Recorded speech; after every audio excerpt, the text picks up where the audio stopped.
leave it to the professionals.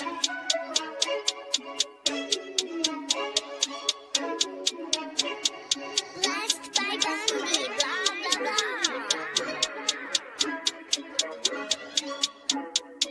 Started off with a bit, now I got coin.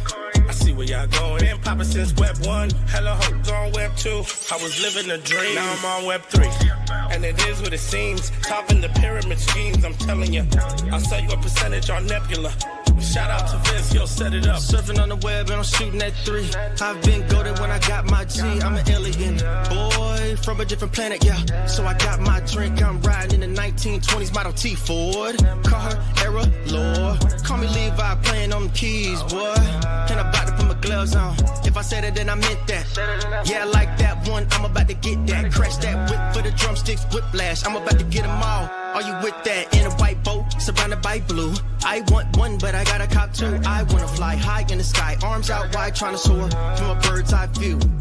I'm on fire, Ricky, Bobby, cracking the pavement, Whitney, Bobby. I'm a Saki bomb, Hiroshima, Nagasaki. Bruce Wayne been a dog, and I keep it 101, cause I'm feeling kinda spotty. You sipping on some rock, and I'm sipping on octane. The only thing around my neck is the Started off with a blockchain. bit, now I got coin. I see where y'all going. Been poppin' since Web 1, hella hopes on Web 2. I was living a dream, now I'm on Web 3. And it is what it seems, topping the pyramid schemes, I'm telling you. I'll sell you a percentage on Nebula. Shout out to Vince, he'll set it up. NFT, Twitter, blockchain. Seeing with the ghosts and we ballin' like the Brown James. Crypto. We can make a trade, get the memo. The feels not falling for the FOMO. Listening to Coffee with Captain. You know we worldwide, they loco. I ain't never gonna stop rapping. Orlando, yeah, we working magic. We rocking Ethereum NFTs. I just went and caught me a half base. Man, I gotta shout out Started the off with a 40. bit, now I got coin. I see where y'all going. Been poppin' since Web 1, hella hopes on Web 2. I was living a dream, now I'm on Web 3. And it is what it seems, topping the pyramid schemes, I'm telling you. I'll sell you a percentage on Nebula. Shout out to Vince, he'll set it up. Freaking the mood to choose one, but they got knowledge to move, son. I'm shocking in shades with my brother in shoes. Yeah, them blues is coming. Even though it's hard to pick, eeny, mighty, mo, soda on the mix, no biting lips, it's time to go. Index number 1, no thumbs up, you gotta scroll. Looking at the ghost in studio, it's time to go. Had a helmet on by myself until I met a mask that wanted to have a face off. Had to bring my chainsaw, full tank of gas in the ride with my brakes off. I'm A1, but a different kind of steak sauce. Welcome to Coffee with Captain, powered by ApeCoin, where we dive into all things crypto, NFTs, Web3, and cutting-edge technology. Remember, nothing here is financial advice. Early-stage tech can be exceptionally volatile and risky. So grab your coffee and join Cap and Steve for today's conversation. Welcome to the future. Welcome to Coffee with Captain. GM, thanks so much for joining us. If you haven't done so, do us a favor, drop us a GM in the chat down below. Then head up top, smash that like, repost, and bookmark on today's space. We greatly appreciate it. We've got an extra special guest, maybe our most anticipated interview of all time. We've had to reschedule this one, I feel like a half a dozen times. So would really love a full house for OSF at 9 o'clock today. Around 9 o'clock should be joining us here on the stream. We're live over on Abstract on Steve C today, as well as his X account. And as always, over in the YouTube streets, appreciate all those GMers over there. Best GMers are dropping them in all the chats this morning. Appreciate y'all. As always, I'm Cap, joined by my co-host Steve. Never any financial advice in the show. Crypto's risky, NFTs risky, meme coins exception risky. Go to moment's notice. Go to zero at a moment's notice. Please don't put any money you can't afford to lose. Know that Steve and I hold tokens that we'll talk about from time to time, including Rekt. And we are not financial advisors, though. We're certainly not your financial advisors. Don't join us for that. Just join us for some fun, some information, and education along the way. GM Steve, how you doing, sir? GM, doing well. Busy week ahead, busy weeks ahead. So excited about everything we have coming down. Give us a like, a retweet, a comment on the room, especially in the space, because those are slower to heat up lately. Mel GM, Riz Brian GM, Digital Dad, good to see you out there. Dobbins, Boo, Carlo, OC, Beanie McFly, Dwayne, Von Front and Big Bear, Brickadall, Kazi, and Shim. Over in the abstract chat, Von Front and Thomas, Kazi, I think, out there as well. Diablito, Cool Chick, good to see you out there. Mesh, and Wealth Creator, good to see you out as well. And then we hit the GMs already on the video feed, but appreciate those always on YouTube, on X, on everywhere. Big Bear, Diablito, and all the friends out there. RDL, always good to see you bright and early in the morning. But yeah, Cap, I don't know. just kind of caught my first fish in Gigaverse, which is pretty fun. So just playing. You gotta tell me what that is. I saw the tweet. What you've been getting something at Gigaverse. What makes the fish different, or what's special about it? Is it something you can sell, or I don't? I'm completely in the dark. Yeah, so it's just, I mean, honestly, it's just a game I enjoy. And the fishing is it's funny because this is actually one of the bullish parts about Gigaverse is first game since Pirate Nation that I've played because I actually enjoy. Pirate Nation got overcomplicated. They made some people mad with how they did their tokenomics. So a lot of things turned people off that one afterwards. And honestly, like it just got too confusing and complicated for me. But Gigaverse is still relatively simple, a good light game I can play for 10 minutes. So there's really three options. There's the rock, paper, scissors game that you play and you try to level up, which is like a sort of more strategic version of rock, paper, scissors, which sounds really simple, but it's actually not. There's the fishing game, which they entered now, which is sort of just like, again, sort of a little game of chance. It's almost like I would say a virtual card game of sorts that has a little bit of luck, a little bit of skill. And yeah, man, I think you catch the fish, you sell the fish for sort of these like points, and the points help you level up to get better at fishing. It's really just a game that like I like to play, and it's similar to, again, it reminds me of Pirate Nation in the beginning where I really enjoyed playing it.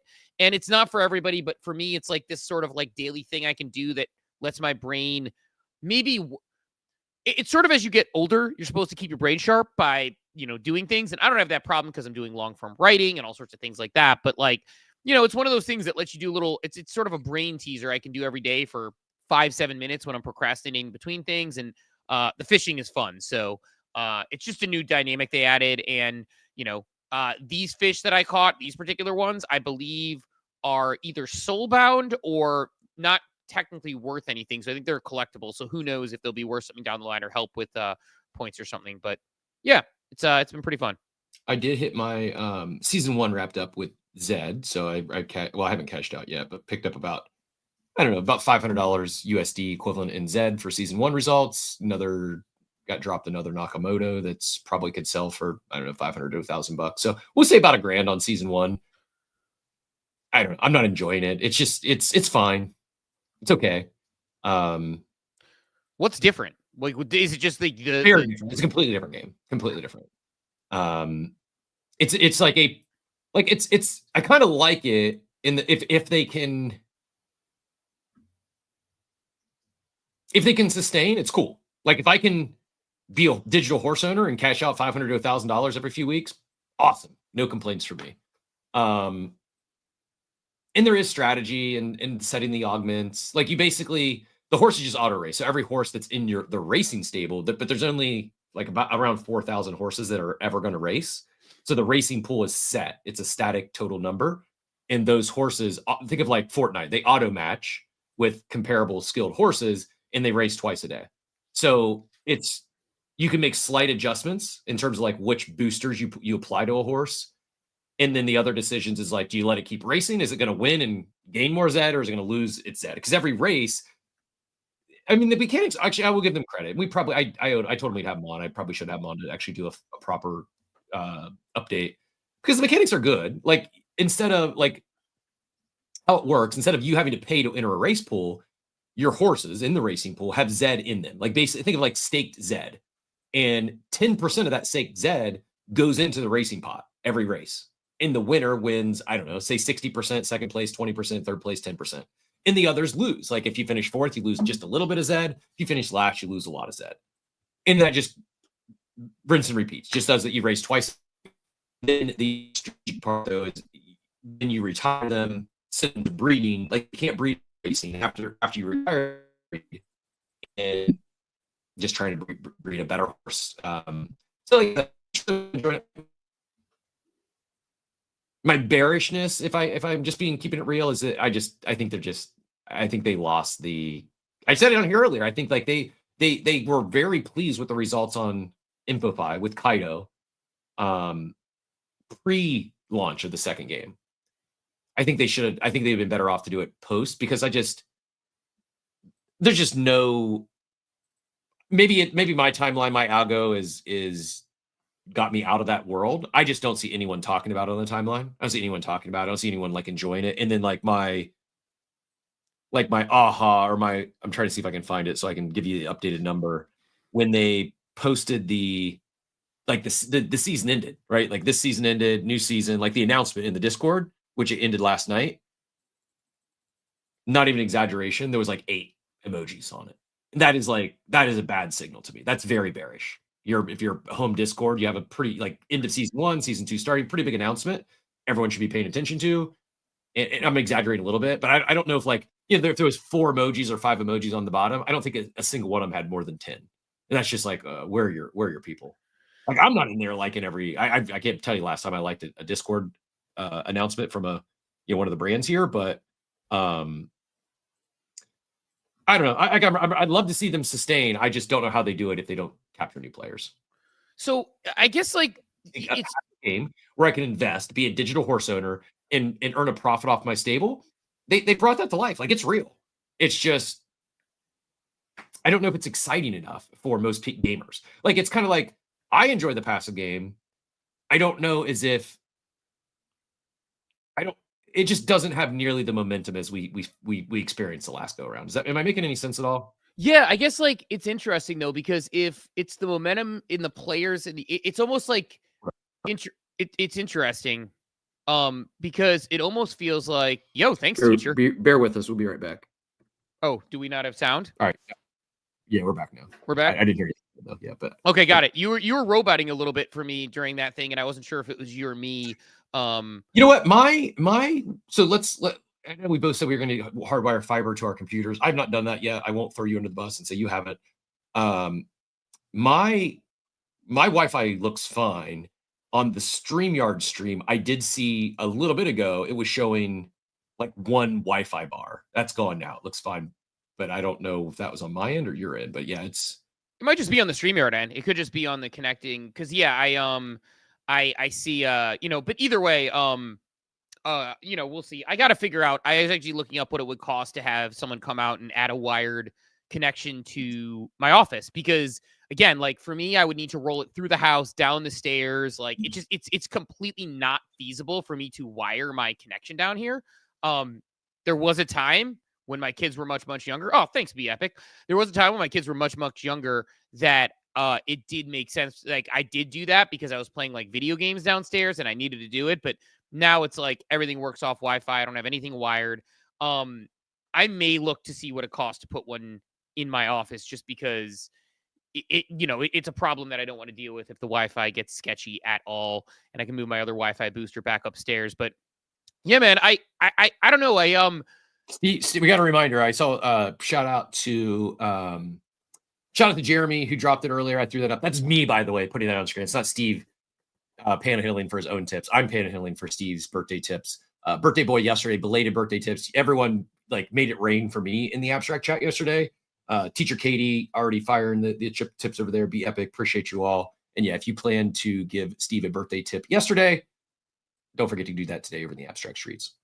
Appreciate that, Jeremy and everybody else. Be Epic, Teacher Katie, everybody coming through in the abstract chat means a ton. Everything helps, and I appreciate it. We do this for free because we love to do it. But yeah, man, I like, it's interesting when you talk about Zed, because I feel like if the game needs scale for it to be good, is it the game you want to play, or is it you only play because the excitement of having everybody there? And it's like, was it just a moment in time in CT? Maybe. I don't know if it needs scale to be good. I don't. Like, not every game has to have millions of users to be a fun, enjoyable game. It's fine as is. Like, I'm not getting in there. I kind of stopped doing it every day. I haven't bred in a while. It's okay. Like, it's not like I've not sold my assets. I've not weeked everything and moved on. So like, I see the potential. I don't know what's next for him. There has to be something else. Otherwise, it's just people are eventually going to lose attention is my concern. Because the other thing too is like these first couple seasons are juiced up with their treasury. Once they run out of extra funds, they got to be bringing in fresh revenue. And I've not looked at the data. Maybe they're doing fine. Maybe people are breeding a lot more and they're humming. It just, honestly, it was fine. I was like, oh, I made $500. And then I saw the Discord notification. Like, ooh, that is concerning. Am I overanalyzing that? The fact that no one liked the Discord message? No, I don't think that's a like a bad analysis. It's weird because it's almost like at some point the game is the game, right? And like at some point, like the game is the game and it has to stand on its own 2 feet. And I feel like I don't know, man. Like I feel like that's like at some point the game is the game. And that's why I asked that question, because like again, like Pirate Nation until it got super complicated, it's a game I would play regardless. Like, it's nice to get the extra added tips and have the extra games and things, but it's a game I would play regardless. Gigaverse is a game I would play regardless. Like some of the games I wouldn't play. Death Fun I will play regardless, but do not recommend unless, or I do recommend if you want to gamble a little bit, but be very smart and responsible because you can lose your shirt like slot machines. It's actually really bad. It's worse than I thought. Now that I'm seeing what the emojis are, can I share a Discord screen, do you think, from here? I don't know. Yeah. I mean, you should be able to just go present and share window, and the window should show a Discord, I believe.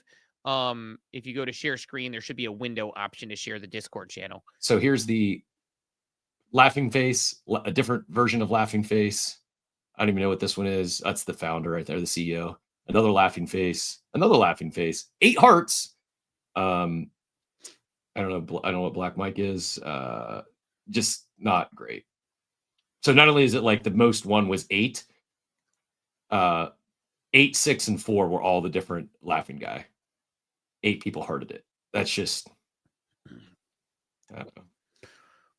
Probably nothing. Probably reading too much into it, but it was. No, I don't think so. That's a very bearish indicator. I think this also talks about the fact that like I lost fucking audio again. I'm sorry. Hold on. All right. If people are losing me, let me know on the back end. I'm not sure if people are losing me on the back end as well. Are we back? Not a good day. Not a good day for the audios to be failing me like these. You're back now. I think everyone can hear you. It just cuts off on the video stream. I think Spaces is fine, but I don't know why the hell it does it. It's bad that it's done it twice already in 17 minutes.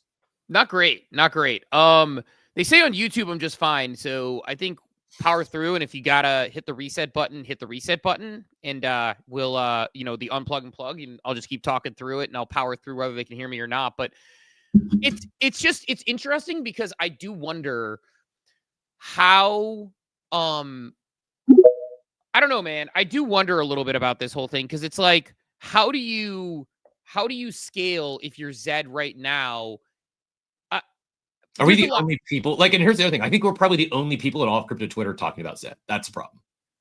That's sort of the thing. It's like the advertising and the marketing isn't very good, right? Like, I guess if you were creating Zed today, you would probably want to like hire people to like literally create content around you. Like, you would pay like, the Nifty guys and ICO Beast and all those good people, and you want them talking about it. You want people who are streaming races like Sports Center. Like, you probably want to do stuff like that to capture the attention. Like, you think like a major event, not necessarily a season, but like event-based stuff. Like, I remember, Josh Ong and NFTs Anonymous and all those people who were big in Zed back in the day running their own tournaments, even when it was like hard because you had to basically, we couldn't even run them well. It wasn't like they could like let specific horses in tournaments, but they ran their own stuff being like, let's all get in the same race, or let's get in races that are similar style, or, there were so many things that they used to do. And I guess like you almost have to be a content company if you're Zed because it's a beautiful product, but it's hard. It's also hard because there's so many communications channels. There's X, there's Discord, everyone's using Telegram now. So I don't know where Zed's audience lies and how they get attention, but I think they have an interesting proposition, and I don't think that the story has changed from 3-4 years ago. It's just, how do you get the attention? And there's also so much attention fractured on crypto Twitter. Who are your audience? This is actually perfect segue, because this is the other thing. Like, there's so much in crypto right now. More than, like, it feels to me like 100x more is going on than there was in 2021. 2021, yeah, there was a new NFT mint every hour, but it was just other NFT mints, and you kind of pick and choose. Now it's stable coins, it's Bitcoin strategic reserve companies, it's new chains, and oh, by the way, there is 10,000 plus NFT collections, maybe 100 that are still very relevant. Attention is so fractured. Another post, I'll pull this up because I commented on actually two people's this morning. I'm sounding like some curmudgeon old man that's a bear. I'm not a bear. I'm a optimistic person by nature. I think more so than Zed, Steve.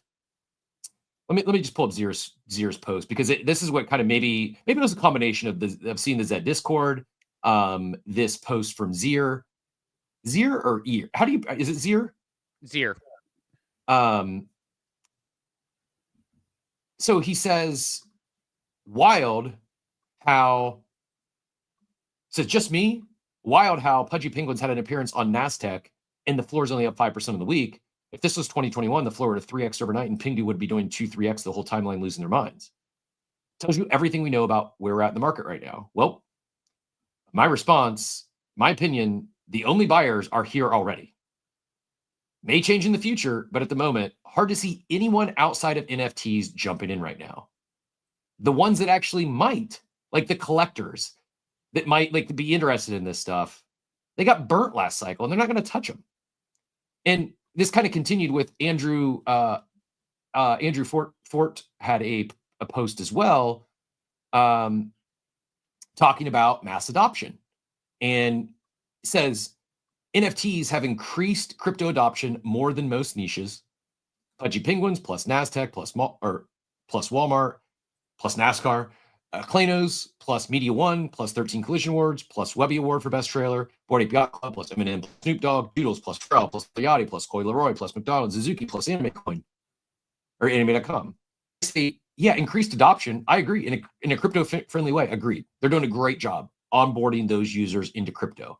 But are any of these consumers actually OG assets? I don't believe so. Unfortunately, I don't think there's much appetite, and I'm not sure when new buyers come back, if ever. I said previously, I think that the PFP NFTs are primed for mass. Some again, Luke is on record. Pudgy Penguins are going to have a 100 ETH floor price. I just don't see it. I just don't see who are the net new buyers, unless institutions that I just don't. They're stable coins, Bitcoin reserves. I just don't buy institutions are going to come in and buy a bunch of NFT funds. Who is the net new NFT PFP collectible buyer? I don't know if they exist. If they do, I think they're very few of them. Yeah. By the way, I think it's your. I think confirmed your internet. By the way, according to a couple of people in the chat, it's just you getting gurgled, and you got a little gurgled on that one too. So I think it might be the Wi-Fi. Let me close everything down, and I'll just leave the StreamYard tab, the X tab, and see if that. I'm even going to shut down. I did start up a stream drop earlier. It's pinned up top. I'm going to close that as well, and I will also shut down the abstract chat. So you're going to have to man that chat yourself. Yeah, just close all windows. Maybe that's always it. That's what I end up doing too, because might even be like, need a new Chrome update or we're refresh, but can't do that live during the show. So who knows? But no, I got the gist of what you're saying, which is, sorry, who are the net new buyers is a great question. And my answer is I don't know, right? Like my answer is like, I had a strong case for NFTs. I mean, you have to get people to a logically want a, like, I mean, Von Frunton, you just pulled it up. I mean, the sooner we stop expecting, the sooner we all start to heal. It's a Veblen good. It is like with Pudgy Penguins, it has to be like, you want access to this thing, but why? And like, there's compelling reasons to be in Bored Ape Yacht Club. You want to go to Ape Fest. You want access to the club. It is like almost like a country club and a network that you have that's decentralized. Like, I get that. But unless there's like a tangibly strong reason to hold, yeah, I mean, I largely agree. It's like, why are people holding, again, like I'm not knocking these brands or saying they're bad or anything like that. Why are people holding a Doodle? Why are people holding an Azuki? Why are people holding? I can answer the why hold question. That's easy for me. Like, I have no desire to sell my ape. I'm holding my ape. Like it's not, and it's far beyond any sort of digital identity. I enjoy the club. Could I sell it and buy a nice used car, or maybe, I don't know, maybe a Model 3 Tesla? Sure. I prefer to hold it.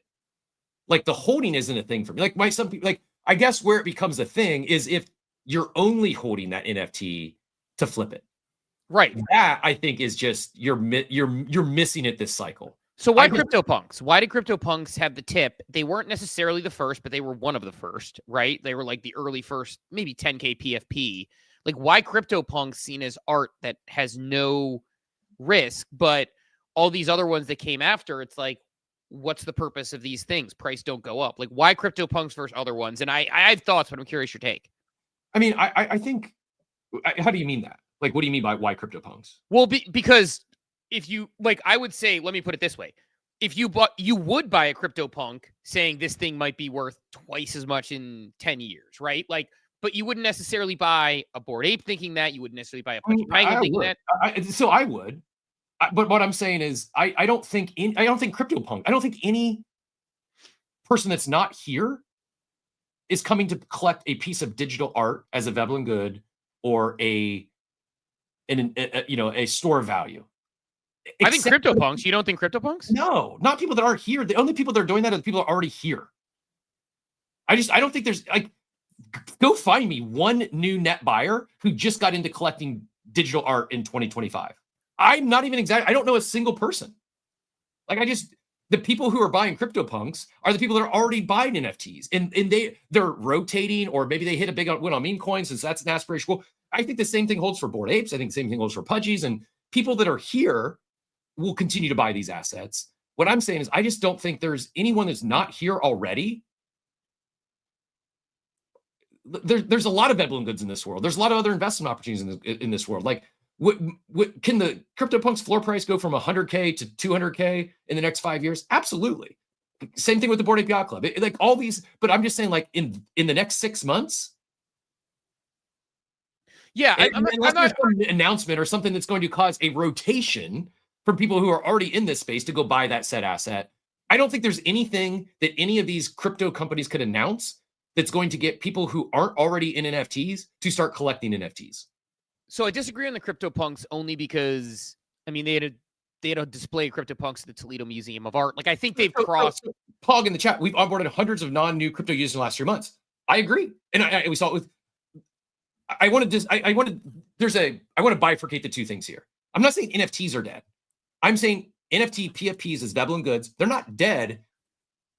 Who is the net new buyer? Because someone coming in and playing Pogs or many on H, like that stuff can happen. I do see new people getting into collecting a F1 poster or like the free to enter, the loyalty type programs. That stuff checks out. Like that stuff's going to continue to grow. And I think people will absolutely continue to get onboarded on chain. I just don't think those users are, oh, I just got into playing Pogs on chain. This is great. This is way better than Pogs. Let me go find myself a $100,000 PFP. I just don't. I'm really struggling to connect those dots. Yeah. By the way, thanks, Dwayne. Appreciate the tip in the chat. Everyone, very kind. I very much appreciate everything this morning. Is the audio any better? Is the audio better? The audio is better, at least as of right now. Okay. So I think we haven't had it. It has been insert like the thing. It has been 10 minutes since we had the choppy gurgle robot talk. But it depends on your time. If you're saying next 6 months, like that's very different than what I'm thinking. Like, so if we're saying next 6 months, it's going to be PvP. It's just, does Bored Ape announce it? Does Yuga announce another token? Does Pudgy announce abstract? In my head, yes, I'm thinking on a 6 month time frame. You could expand it through the rest of this cycle. Let's say through the end of 2026. I just like Gio in the chat says the net new buyer for NFT IP is a collectible buyer like games, cards, or merch. The speculation is over. That's what I'm trying to say. I do believe people are going to buy, like the world is coming on chain. They're going to buy these NFTs as collectibles and games and Pogs. He says CryptoPunks has transcended to find art and a cultural artifact. I agree. I just don't think I don't know, man. Maybe that's the one. That's the one that I think where I would push back in the next however many years, right? It's like that's the one where I would say, I would say like CryptoPunks being put in art museums and displayed. Like I think they cross the chasm a little quicker than like the monkey pictures that people are like. Because here's the thing, they are. Yo, thanks, Dort. Appreciate that. I think like art. Like I think people will collect CryptoPunks. I think Bored Ape Yacht Club has if I were to rank my ones that I think have long-term opportunity to have like escalating floor prices based on story, it would probably be CryptoPunks number 1, Art, Cross the Chasm. We're only getting more digital as a world. Bored Ape Yacht Club, probably number 2. I know there's like a hated thing in crypto, like sometimes about Bored Ape Yacht Club, but like they represent digital culture and they represent the dawn of the Ethereum utility-based NFT, really, for the most part. And so I think because of that and because of what they represent, there's a chance people see historical value there. I'd say Pudgy Penguins are right there as far as like potentially being the one that proliferates around crypto and trying to do that. Like, so I think there are sort of, those are the ones from that 2021 class that jump out to me as like, these feel like they've got a shot. I agree. I think I don't think we see it in the next year and a half. I think it's a cycle away. I think we need to see proliferation of all these games and everyone getting on chain first. And then we might have a real NFT speculative season. I think the speculation phase is over. Maybe it never returns. It's not saying the assets go to zero. They're just like, to think of Pudgy Penguin or Bored Ape is going to go from 10 ETH to 100 ETH in the next 6 months. I'd put it at about as close to 0% chance, and I don't speak in absolutes like that very often. Yeah, I mean, I'm more saying I don't think what I'm saying. Well, I think CryptoPunks could run. I think they can always run. Like, I think CryptoPunks always had the opportunity to run based on the fact that they have that art moniker about them. But I agree. Like, the thing that's going to happen if something's going to run, and they're not going to run to 100 ETH. But here's my thing. I agree. It's just not going to happen in a bull market. It's like, look at Easy. Easy bought a punk. But he's like, hey, there's way more upside potential right now in trading Hyperliquid. Well, there's 2 conversations there. Are you talking about the incremental buyer or the people that are here, or just floor price run? But that's 3 conversations, because like, as far as the people who are here, nobody here is buying NFTs for outpaced gains. You're correct. So that's part of the reason why you've probably seen the floors down. People outside of here buying, I would say CryptoPunks are the highest probability because they have that art moniker that like I could see an art museum buying like 10 CryptoPunks because they just have the cash to do so. They're like, hey, let's drop $1 million on CryptoPunks and have them displayed, and we own these things, and it's a modern art exhibit. And then as far as floor price run up, like, so that's incremental buyer, that's, opportunity in the current place. The only other thing that comes into play there, to your point, is like the PvP nature of this place, which is Yuga announces other side and another token and whatever, which we speculated on. Now it's like, all right, well then we're probably going to see some buyers coming in and jumping in to grab, maybe. I guess even a token, like, yeah, a token could make a floor price run. Pudgies will run when we get closer to abstract TGE. Apes will run once they actually officially announce whatever they're going to do with their second token. I don't think that's driving a net new buyer. I don't think. My whole reasoning behind this is the whole pool of the most likely net new buyers. A lot of them, everyone I know personally that I would like, they all got burnt on NFTs in 2022, and they have zero interest. People that have a lot of disposable income, they take shots at sports betting or fucking vending machines. Like, and I'm not knocking that. Like, it's just like they can throw money at a lot of things, and they have zero interest in collecting NFTs as a store of value or something they can flip because of things like Moonbirds. Yeah, I don't know, man. I'm like trying to like, I don't know, man. Like, part of me is like, I'm just thinking about like where I think you're right. I think like, look, I think like it's actually a very good question of what makes a floor price run. It has to be institutional, or it has to be a very compelling reason that there's going to be money to get outpaced gains. Because to your point, like, yeah, I mean, like for example, like I could go get a Pudgy Penguin today with money I have in Bitcoin. I'm not doing it because I don't know, I wouldn't be surprised to see Bitcoin rip to 200K before a Pudgy Penguin doubles in price. And so I think like, even if it, correlates to TGs and things like that, it's hard to justify. And I think this is where so we will see runs. I just like, this is all kind of like coming to me in real time this morning. So I haven't really thought this out or given it like proper, it's still jumbled in my head because I'm not saying there can't be NFTs to do well. One that's done incredibly well happens to be a sponsor of this show. Have you looked at the Clutch Puppies recently? Yeah, Clutch Puppies cook.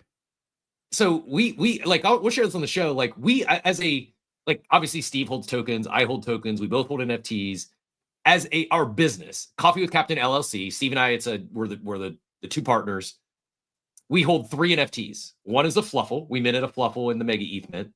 The other 2 are both Clutch Puppy NFTs, and they're staked on Clutch Markets. And we also we're max out whatever that tier is, up to like $1,500 to participate in that rev share, because it's a real product. It's working. Like the reason that we got so excited about the sponsorship, it's like tugging on my heartstrings. By the way, I'm on a freaking heater thanks to Billy Betts. We're 9-0 on our last 9 picks. We have 4 parlays in a row.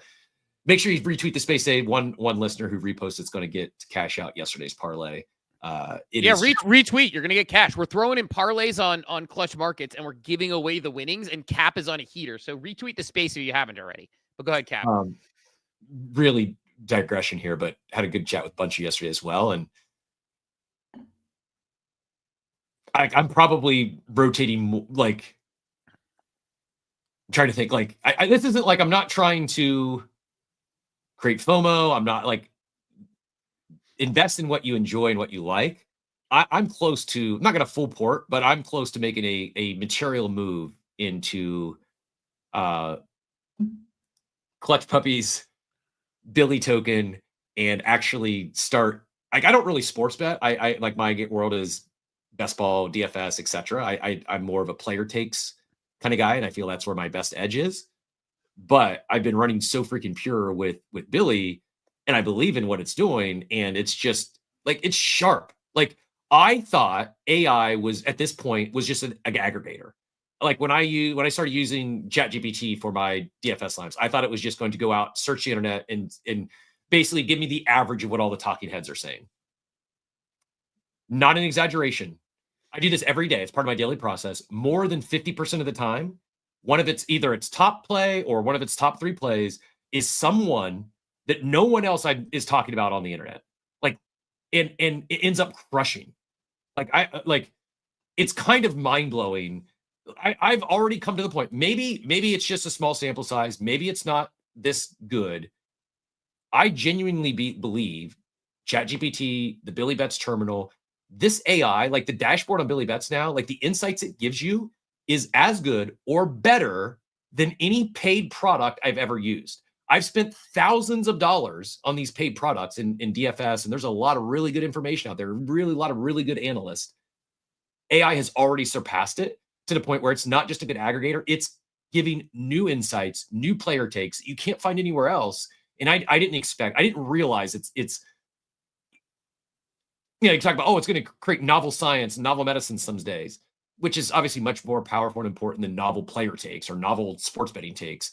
But I didn't expect it to already be this good, this quick, to the point where I'm considering actually getting in the daily sports betting game and carving out a bucket of funds to fire daily, not beyond just the Clutch Market parlay of the day, actually start taking a shot in the, see if I can play a little poor man's Bunchu. Yeah. By the way, like, thing about it, thanks, Rare Ed. Appreciate the Abster. I like actually one of the holes in my game is I realized I didn't have enough abstract meme coins towards the point. So seeing if that helps me this week, we'll find out tomorrow. We'll go to Joey in a second here, but the only other thing to we'll maybe ask Bunchy about this on Thursday. In my Phantom wallet, it no longer shows a value next to my Billy Betts. It only shows it on OpenSea when I look at my token swaps, but it doesn't show me a value. I had an in real life friend who did pick up some Billy tokens because they're into sports betting, and they DM me yesterday and asked, "Did my Billy get moved?" And I checked their soul saying it's still there, but yeah, I don't know why it's not populated in Phantom anymore. Yeah, probably a good question for them. But no, thanks for the Abster, Rare Ed, too. But big fan of the Abster, and actually abstract meme coins do pretty well. But let's run over to Joey. Joey, go ahead and get in here. GM, guys. So I'm on Team Cap with this one, what you guys were talking about earlier. Like, I just don't think we're in the NFT PFP season, and I don't know if we're going to have another NFT PFP season unless somebody really builds something viable that really is attractive to non-people in this space. I think we're so niche in what we're doing in this space. And maybe there's somebody out there, like I thought Doodles, when they launched Camp, I thought that was going to be somebody that was going to bring non Web3 people into this space because they were reaching everyday families with their camp experience, right? So maybe it is maybe when Azuki full blown goes, mainstream anime, maybe Good Vibe Club when they, I don't know what their roadmap is if they're going to do cartoons or whatever it is, right? Maybe somebody, when they finally successfully bridge that gap, people will start to take notice of like these PFP collections again. I think we're in like and not to be a homer, but I think, listening to Pog yesterday, what we're doing at BZ, and there's a lot of other projects out there. I think we're now starting to see like the bridge of what NFT technology can do with the real world, right? With collectibles, with tickets. I mean, people don't realize that like the number one NFT quote unquote project or platform or whatever is actually Ticketmaster. Like they've created more NFTs, and I believe I will need to double check, but at one point they were more NFTs than anybody, like millions upon millions of NFTs. So like I think we're in the season of like real world tangible NFT application, not PFP. Now, could a floor price pump because of an announcement? Sure. But I think that's like Cap said, I think that's just people within the space moving money around PvP. I don't think people are going to see an announcement about other side and all of a sudden, 100 new buyers are going to, 100 new people that have never been in this space before are going to come buy apes. And that's why the floor price is going to pump. I could be wrong. That's just my opinion. Punks, yeah, I think punks are a little different because people look at them for their historical value. But if I'm an investor, like what I've seen with NFTs over the last 3-4 years, I would rather just buy more Bitcoin or buy more Ethereum or buy more Solana than risk it even on a punk. Now, yes, I know they typically have held better than others, but if I'm looking from an investment perspective, I would much rather just invest in something like Bitcoin or Ethereum if I'm an investor than going and buying a crypto punk. So, Joey, a couple of things. How crazy it gets with these PFP NFTs. Joey, there's a few things in there, though. So I agree. I think we're all in agreement. Like, there's not some major incremental buyer coming in for PFP NFTs. Like, full agreement there. I think we're all in agreement that if people are going to buy something, if there's one of them, for the punks thing, I was more saying if there's one of them that's going to have a big run, it's going to be punks, simply because punks actually could get a bid with art because they see it that way, right? Like there's other art NFTs that might get a bid, but I think punks and beeples could get bids. But if we're talking PFPs, punks have the opportunity to catch a bid from the traditional art community. That would be my guess. The thing you're talking about, which I agree with also, like when I say like floor price would run up on announcements on things potentially, which I don't even know if it would, I'm saying that completely based on the current people who are here, right? Like somebody looking for that. Like, because to your point, the theory, like I'll give the Doodles theory, I think in my mind, or at least as I saw it prior to sort of the shift in how they've done things, and maybe they'll get back there. The shift in Doodles was someone goes to camp, they experience Doodles and like the brand. Their kids maybe buy a backpack and a couple other things at camp. Then maybe they're like, oh, Doodles 2 is free, or the studio is free to do sort of the Doodles play around in the studio and create my own Doodle. And oh, by the way, they have these packs that cost like a couple of bucks and we can dress them up just like Roblox. And obviously you'd want those to be interoperable in some sort of gaming eventually and whatever. But at least at the moment, it's like, okay, I can dress them up, kind of own this thing. It's like maybe it's like a Tamagotchi. Maybe that's the direction they go with the dream, that type of stuff, right? And then someone says, you know what? I like this brand so much. It seems irrational, but I want to buy this thing. To me, it's like sort of the equivalent of like, you can get a Tesla Model 3 for like the price of like a Camry or a Corolla or whatever, roughly in that range, right? Like you can get a Tesla Model 3, but yet people still buy those Model X's and those sort of like nicer upgrade Teslas. It's not rational to buy a nicer Tesla outside of wanting to own a luxury car. That Tesla will do the same for you. The same way that a $500 watch from Hamilton is better quality than, or at least equal quality of things like a Rolex and some of these other ones. So the theory on a good like this has to be that you work people down a funnel where they feel such an affinity, or they see it as such an opportunity, or they see it as something that they truly want to have and own. That is the eventual theory. I'm not saying that plays out now or in the next 6 months, but that's the theory, to your point that you were saying with the camp thing and how that goes. I think the point you're making, though, to bring it all back, is that there's a couple different uses of NFTs. The ones you're talking about, the ones Pog talks about, the ones BZ talks about, that's what I wrote about in my book, and that's what I care about, and that's what I'm excited to see happening. That is important to me. Also, I'm not complaining that numbers aren't going up either. I'm fine. I'm just saying, I'm answering when people are questioning why number doesn't go up, I'm saying, like, because there's no new net buyers. I'm just being a realist. Like, I'm fine. I'm not expecting any of this stuff. I've removed any expectations of floor prices of NFT PFPs going 10x and going just vertical. And that's okay. Like Dort says sorry, I'm behind a little bit. I have to do the Discord on the War Room on my phone. So I just shut everything else down on my computer. If audio does cut out again, please let me know. I don't know if there's anything else I can shut down. But he says, we wanted these assets to stop being less speculative. Assets become less speculative. Why aren't numbers going up? I'm not saying it's a bad thing. I'm just saying it is what it is. And I don't see it changing for a while. Maybe never.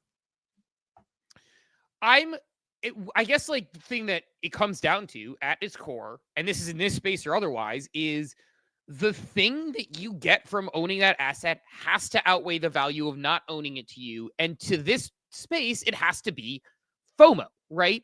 Like, if you're, and not just FOMO from, like, cash, but it's like, if every time Bored Ape Yacht Club throws an 8 Fest, people come out of it with a new business they build or whatever, I'm just making it up, but it's like people go, they hang out with their friends, they throw a big party. It's an awesome party. There's celebrities that, like, part of the appeal for an ape early on was that I'm going to watch Eminem and Snoop Dogg and Lil Baby and, all these people in private concerts. Like, seeing Aziz Ansari and, Chris Rock perform, followed by, the Strokes, and followed by Lil Baby and sort of like, Questlove's over there on the ones and twos. Like, it's like, these things are interesting to future performing. Like, that is an appeal to be like, damn, it may cost a lot of money, but, like, if I have these tickets in perpetuity to see these performances, that sounds awesome. So, like, that is an example of where the holding thing could outweigh it. The current direction of 8 Fest, which I'm not saying is bad, but they started in the Kong Kong, which is like, hey, it's just like kind of like a family reunion type thing. That's cool. Like, I like hanging out with my ape friends, but, like, to your point on incremental buyers, I'm not complaining about 8 Fest in Vegas, but, like, if you had an 8 Fest every year that was a, mega concert that they ran, and, you just, by holding an ape or a mutant, you had special VIP access to that festival, it would be worth something because you would have in perpetuity access to this thing where they make all the money on the tickets and then you just go. So the point being, this is it though. This could cause the next NFT boom if you actually can start treating them as if we're going to get dividends, if there's going to be some rev share. If that unlocks, then yeah, we could see an absolutely insane run. Utility people want. Real, right? There's got to be a real tangible business, something that's generating revenue. I don't think, like, announcement of an announcement is going to send it ever again. Like, right.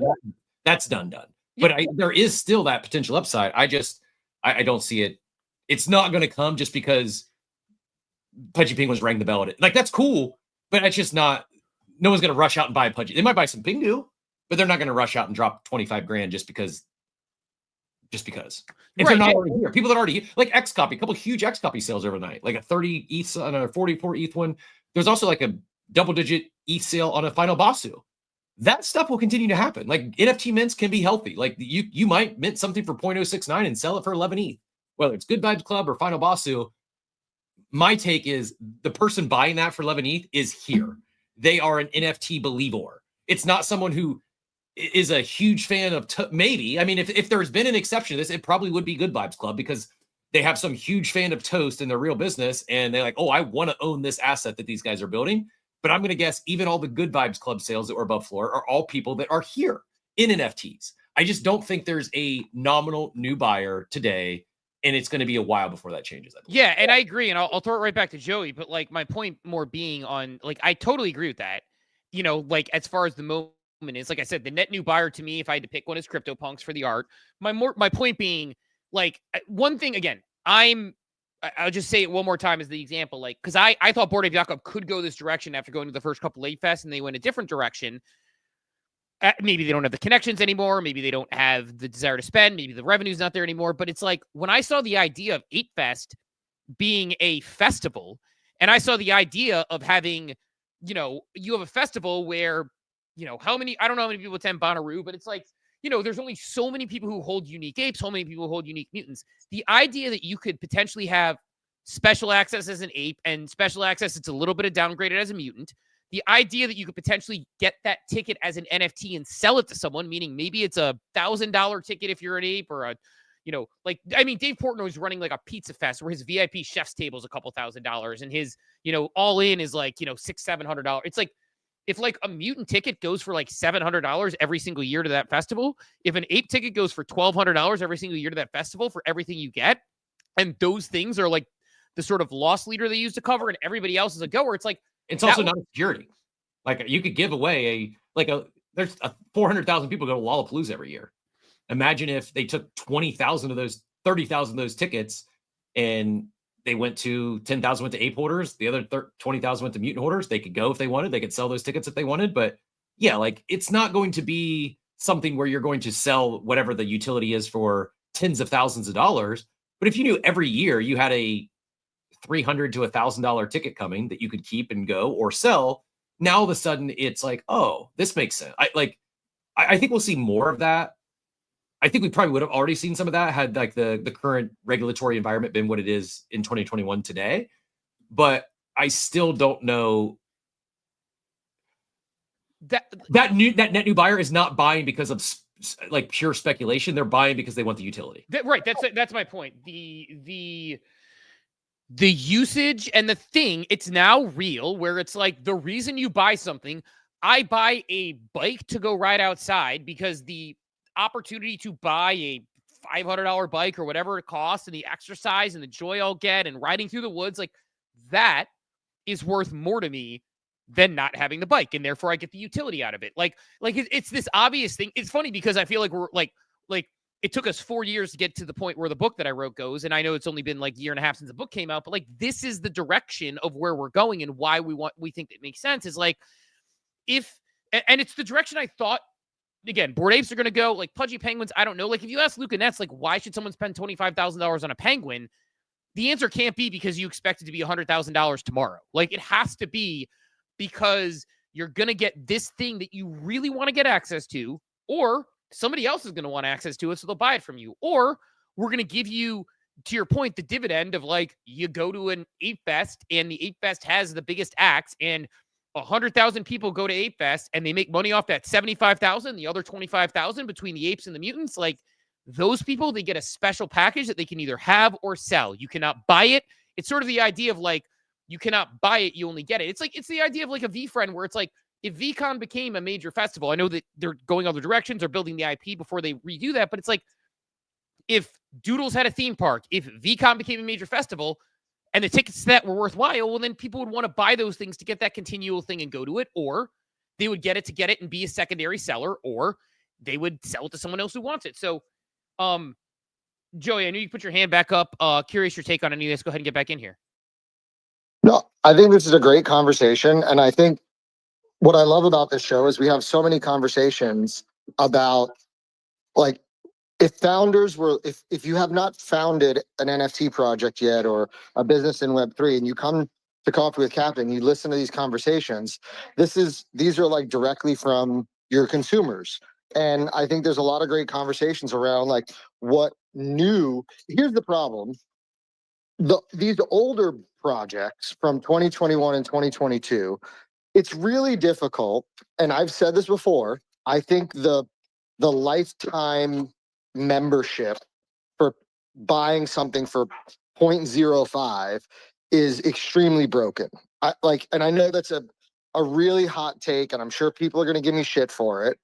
But like at some point, there needs to be, if you expect continued deliverance of utility and value for what you hold, there needs to be some type of dues. Right? Like you don't pay, like when you join a country club, which we always talk about as a comparison, your initial is maybe like, let's use like Disney, the 33 club or whatever, right? There's an initial I can't remember what it is. It's like 30 or 40,000 you pay to join that. And then every year there's dues that you continually pay to stay a member, to get so many free Disney tickets, so many free fast passes, so many like dinners, whatever, right? The idea that you can buy something for a couple $100s in this space, and then for the next 5 to 10 years while they're building a business, you're going to get all of this utility delivered to you, is kind of crazy to me. And it's difficult for the businesses in 2021 and 2022, the ones we're talking about right now, like the Bored Apes, the Pudgies, right? Like the Azukis, that promised this, like, hey, you buy this NFT, you're part of our community forever. And now you're like, okay, how do we continue to deliver value and put on these events when we don't have any new revenue coming in? Oh, well, let's sell elementals. Let's sell, and now mutants happened a long time ago, but I'm just speaking in hypotheticals, right? Well, let's sell a secondary collection now, so we have revenue come in, so we have more money to build and put on parties. But then you're just selling more NFTs versus creating revenue.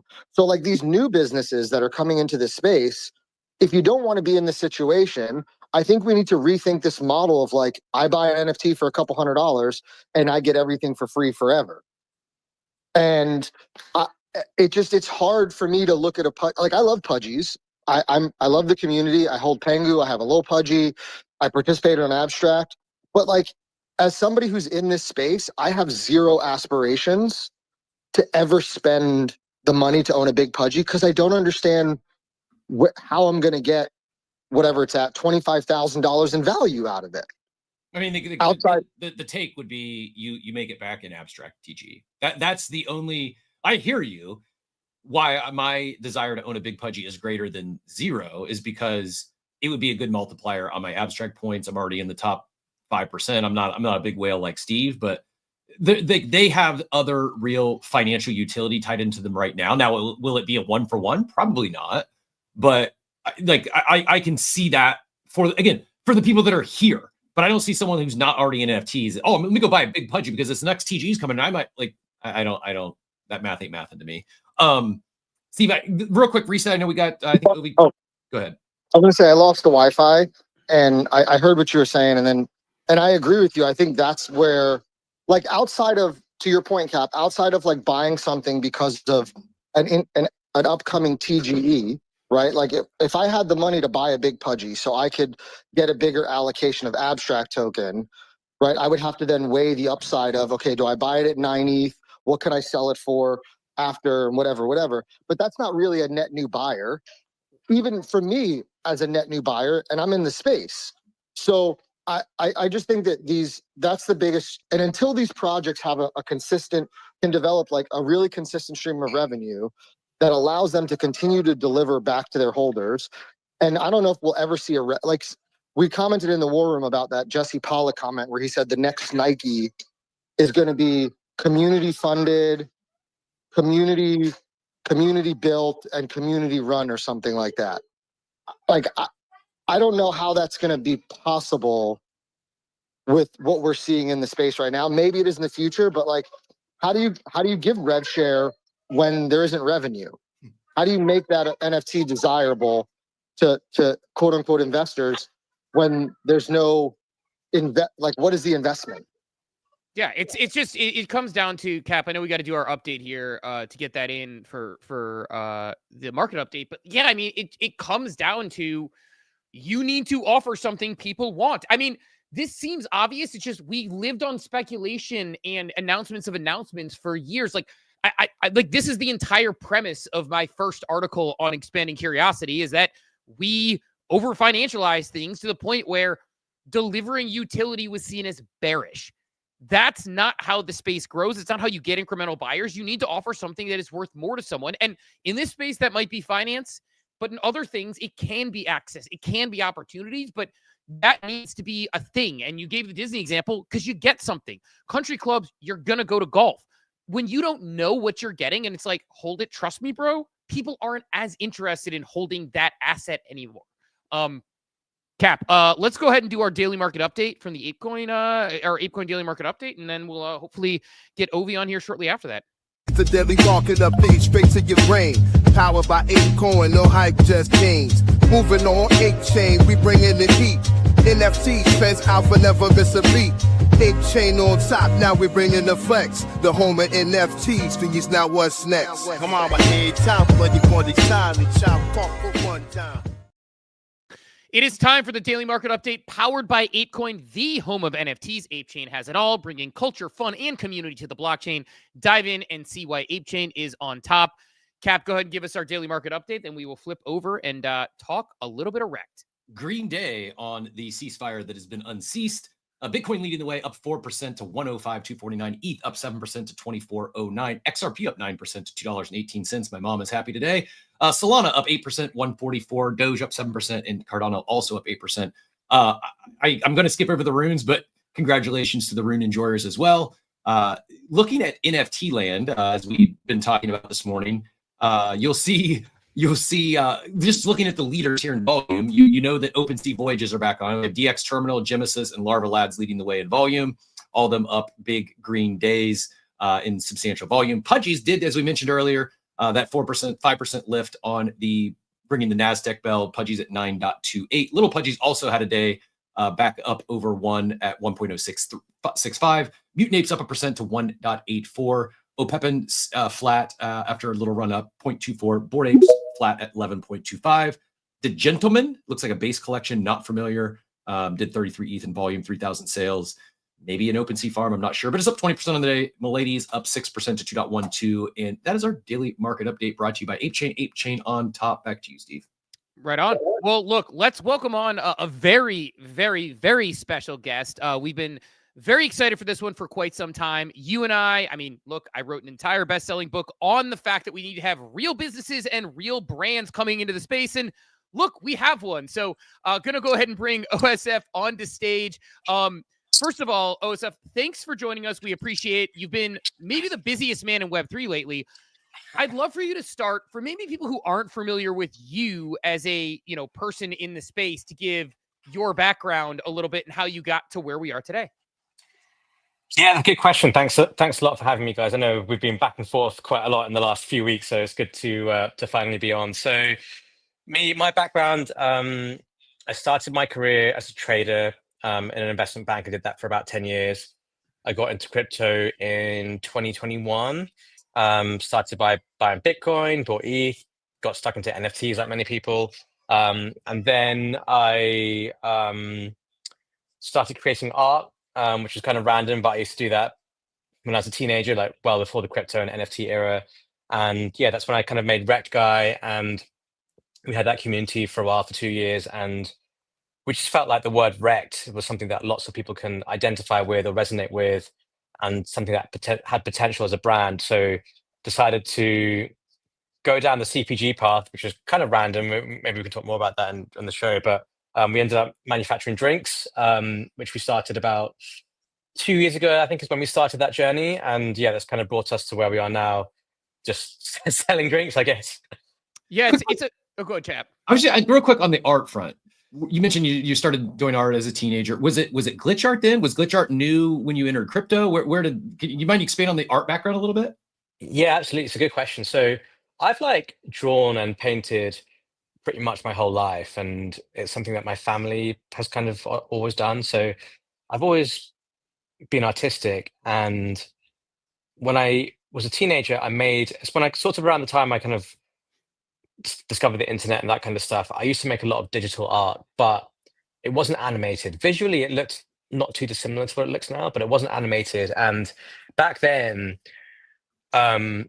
I remember you had to get like a very expensive graphics tablet to be able to draw things digitally. I'm talking about 20 years ago at the moment. So, which was like way too expensive for me to afford as a teenager. So I used to go on Photoshop and draw with my mouse basically and create art that way. So one of the main reasons why I got back into it after collecting NFTs was because I was like, now you can get an iPad. It's relatively inexpensive, and I can actually digitally draw the things that I wanted to, and now I can animate them as well. So that was kind of one of the reasons why I wanted to get back into it, having had like a 10-year hiatus or whatever it was. Why CC0 out of curiosity? Because that's been like one of the most debated things in, I think, Web3, especially a couple summers ago. What went into that decision?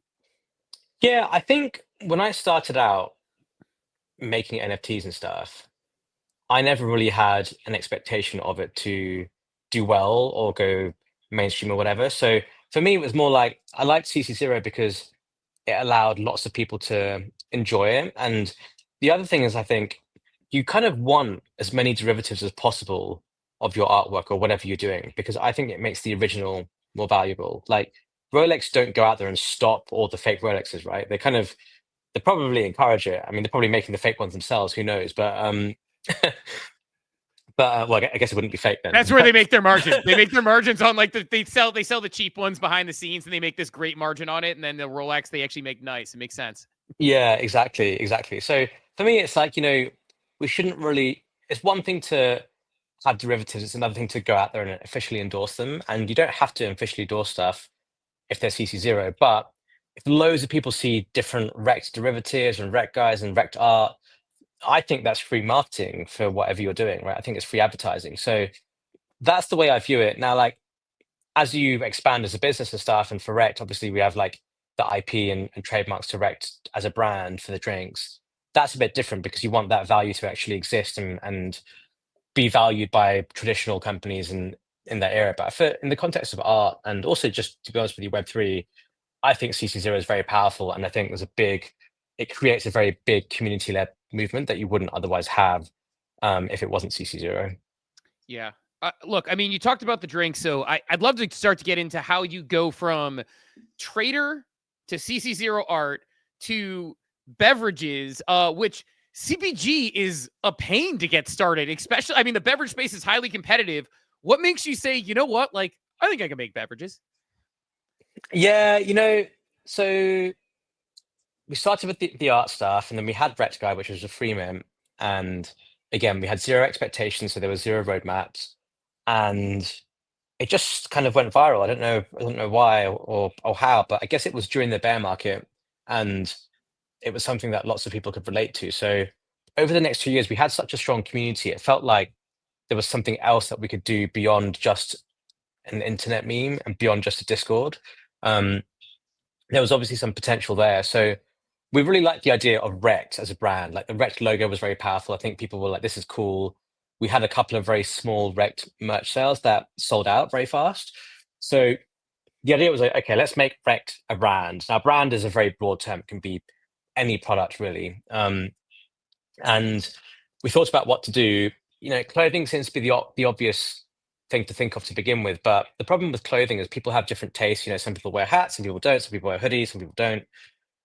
With drinks, they're very universal. If you make a drink that's just sparkling water, it's not going to cut out anyone from your potential audience, right? And with drinks that are also very cheap to manufacture and you can mass produce them. So the idea was like, how do we get this Rekt brand out there in as many places as possible, in addition to just the internet? And that seemed like a really easy product to do it with. Plus, in crypto, there are tons of events and stuff. It was low hanging fruit to get our product at events. And, now we've sold almost 700,000 Rekt cans. And that's like 700,000 times someone will see a Rekt drink with the big Rekt logo on it. They'll touch it, they'll taste it. And that is like massive, I think, for, for brand growth and brand visibility, I think. Agreed. If you're not familiar, part of the goal or the vision, the mission is to hit 1 million units in year one, which would actually exceed Red Bull's clip in their first year, right? Yeah, that's right. So in our first 12 months of sales, we want to try and hit 1 million drinks. And we're close. We're close. About 300,000 more, just over 300,000 more to sell to get there with about 5 months left to go. We've been big fans of the approach, this idea of wave marketing, your collaborations. You're hitting on all cylinders as far as the execution front goes. I'm curious, we had a discussion this morning just regarding NFTs and who's the net new buyer. And one of the things that we talked about was, well, if there's real utility, if there's a potential for future dividends, rewards, whatever the case may be, without being a security, one of the things, if you're not familiar, like not only do I hold a Rekt Guy and Rekt token, I'm an equity holder in Rekt brands. And it's one of the few, like this, what you did with Rekt brands is what I expected a lot of NFT projects from 2021 to go this route. So far, to my knowledge, we've seen it with you guys, slightly different models, but Truth Labs did something and Plague did something, Ponza's NFT collection, where they gifted equity to their initial holders. How much do you think that has helped? Like, do you think like your supporters are that much more vocal? Like, did you like level up the brand ambassadorship by gifting equity? Knowing what you know now and seeing the success, would you do the same thing again? Like, is there any downside of doing that? I'm actually kind of surprised we haven't seen more go this route. Like, I thought you were building the playbook and we'd start seeing, all these NFT collections start gifting equity in their actual businesses they're building, but we haven't really seen it. So I'm curious, like, is that something, would you do it again? And how much do you think that's added to this brand loyalty and RWD being everywhere?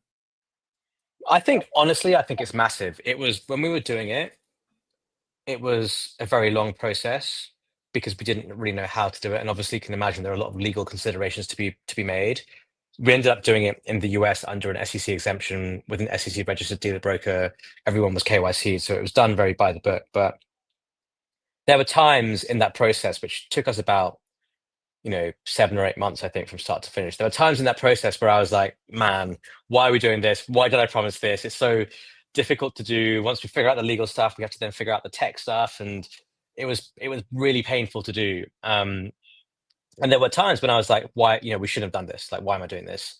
But having seen how our community has been so turbocharged in the last 9 months, it's absolutely all worth it. Like, every single person who claims that now owns a piece of the company. And I think we had about 3,100 Rekt Guy holders at the time, and probably about 1,000 people claimed equity. So, I think there's a lot of Rekt Guys and lost wallets. And then I think some people didn't want to do the whole KYC docs thing, but about 1,000 people claimed equity. And I see all these guys that just turbo shilling everything that we're doing. These guys are buying drinks, they're giving them away to friends and family, they're getting their friends and family to buy drinks as well. Like, it's a massive, massive onboarding mechanism. And it is so much more powerful than just owning the NFT or just owning the token. Because remember, in 2021, we saw lots of NFT projects raise at crazy valuations to investors. And over the next few months, how do they return value to investors when royalties went to zero? They ended up selling more NFTs at the cost of their holders, diluting them and wanting more money off them. And then you end up losing your community, right? Whereas we've kind of done the opposite. We did raise money, not from VCs, but from angels, again, most of which were in our community. And now everyone's on the same level playing field. We have our investors, we have us, the founding team, and we have a community, and everyone owns not only just the token, not only just the NFTs, but everyone actually owns the equity as well, which I think is a very, very powerful thing. And most of these guys will never own or have access to private equity, potentially ever again in their lives, but now they actually own it. It's the power of saying, I'm a Rekt brand shareholder. It's kind of like a meme, but it's real. Is. And like, that's what's so wild. Like, it's a psychological thing, because I am a Rekt Guy shareholder. I'm a Rekt brand shareholder. I have zero expectations of ever cashing that out for a dividend, or like, it's like, I don't expect that to ever. No, hey, you never know. Death and you sell for billions. Like, I'm going to be a big cheerleader, but that's not an expectation. I'm not a fan because I'm a shareholder, but I am a fan because I'm a shareholder. Is that making any sense at all? Like, it's really like, I have zero expectations of it ever like coming back to me, but it's because you're bringing me along, because you're bringing us along in what you're building. Man, I'm as vested as I've ever been in a startup brand. Yeah, glad to hear that. And that's the idea. I think that's the idea. And it's not too dissimilar to crowdfunding. When people do crowdfunding, and you can buy shares of something for as little as $10 or whatever. But the difference here is that it was free and gifted. Do you feel, and maybe it's the same because look, you're starting a business and managing a whole career and everything, but do you feel added pressure when you add something like that in, to be like, hey, now I'm delivering on behalf of these people, not just as community members, not just for my employees, but now I have this whole swath of 1,000 new people who feel that they're really behind this thing and I need to execute? Yeah, for sure. Look, I think that question, I think there's two answers to that question. The first answer is, well, it was free. So I don't feel like, oh my God, people, spent their life savings on this. But at the same time, I feel pressure because the success that we've had to date has only really been because our community has been so strong, and we've had good times and bad times, just like many other projects. But most of our OG guys and our core holders have stuck with us through the bad times. You know, we had Rekt Guy go, down 90% and kind of dead for a while, but people stuck through it. And we had Rekt Coin go down 90% in April with everything else, and people still stuck through it. So I feel like we've had a lot of success because people have really put in, even if they've got things for free, they've held on to it and they've put in a lot of belief. And I feel like it's on me to, reward that belief or, make that belief come true, if that makes sense. And, if things didn't work out, let's say by the end of the year and we had to close the whole thing down, I don't think people would hate me, but that's not the aim, right? Like the aim is to make it work and to do something that's like pretty amazing and to make everyone who's supported feel like, wow, like I've been really rewarded, or I made a lot of money on this just from turning up every day and supporting it and cheerleading it. And I think so, I do feel a bit of pressure from that, but I think that's a good thing. Like I think I'm the sort of person that only really does well under pressure, and if I'm not put in that pressure or underdog, situation, I can't get the best of myself out. So for me, it's a good thing, and I kind of like want and potentially even need that pressure, I would say. Is there, when you say that though, I mean, it obviously motivates you. Was there ever a point, we've seen a lot of brands come, give it their best effort, and then they kind of throw in the towel. They're like, look, gave it the best offer, and for you, it was free. So you kind of have this out. Was there ever a time where you thought about, you know what, like, I don't want to build against this. I'm a market commentator. I've got all these great things going on. I've got a great show. I've got all the, was there ever a time you thought about just saying, nah, I don't think I want to build against this? No, not really. I think I've always known that I'm going to do something with Rekt Guy. Like from the first day I made that generation of artwork, even though originally it had no roadmap, I was like, man, I go by gut feeling a lot. I'm a very like gut feeling intuitive person. And I just knew there's something here and I was going to do something with it. What that thing exactly was, I didn't know then.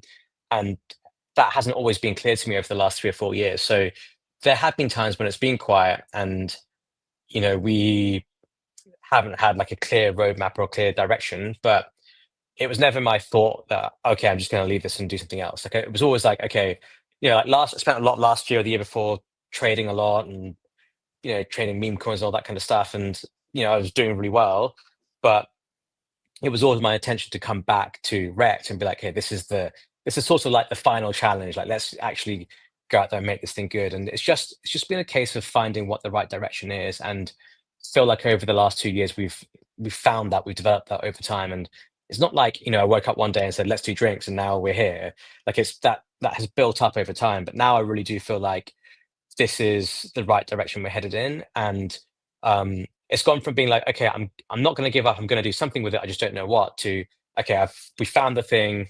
We're on the right path now. We have the right momentum.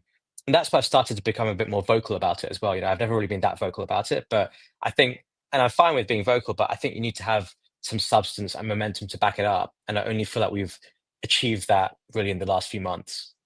You have this community-based brand that you've built and you've seen it be successful. You said yourself, largely the community has helped prop it up and keep it going and make it really good. Obviously the product is good. We'll talk about that in a little bit as well. But, this community-based brand style, is this something, I'm an advocate of it. Again, I wrote an entire book on it. Is there a world where you think we see either large brands that are legacy brands, or this is potentially the new model for emerging brands? Because it feels like build the community and then you have this group of, vehemently strong supporters.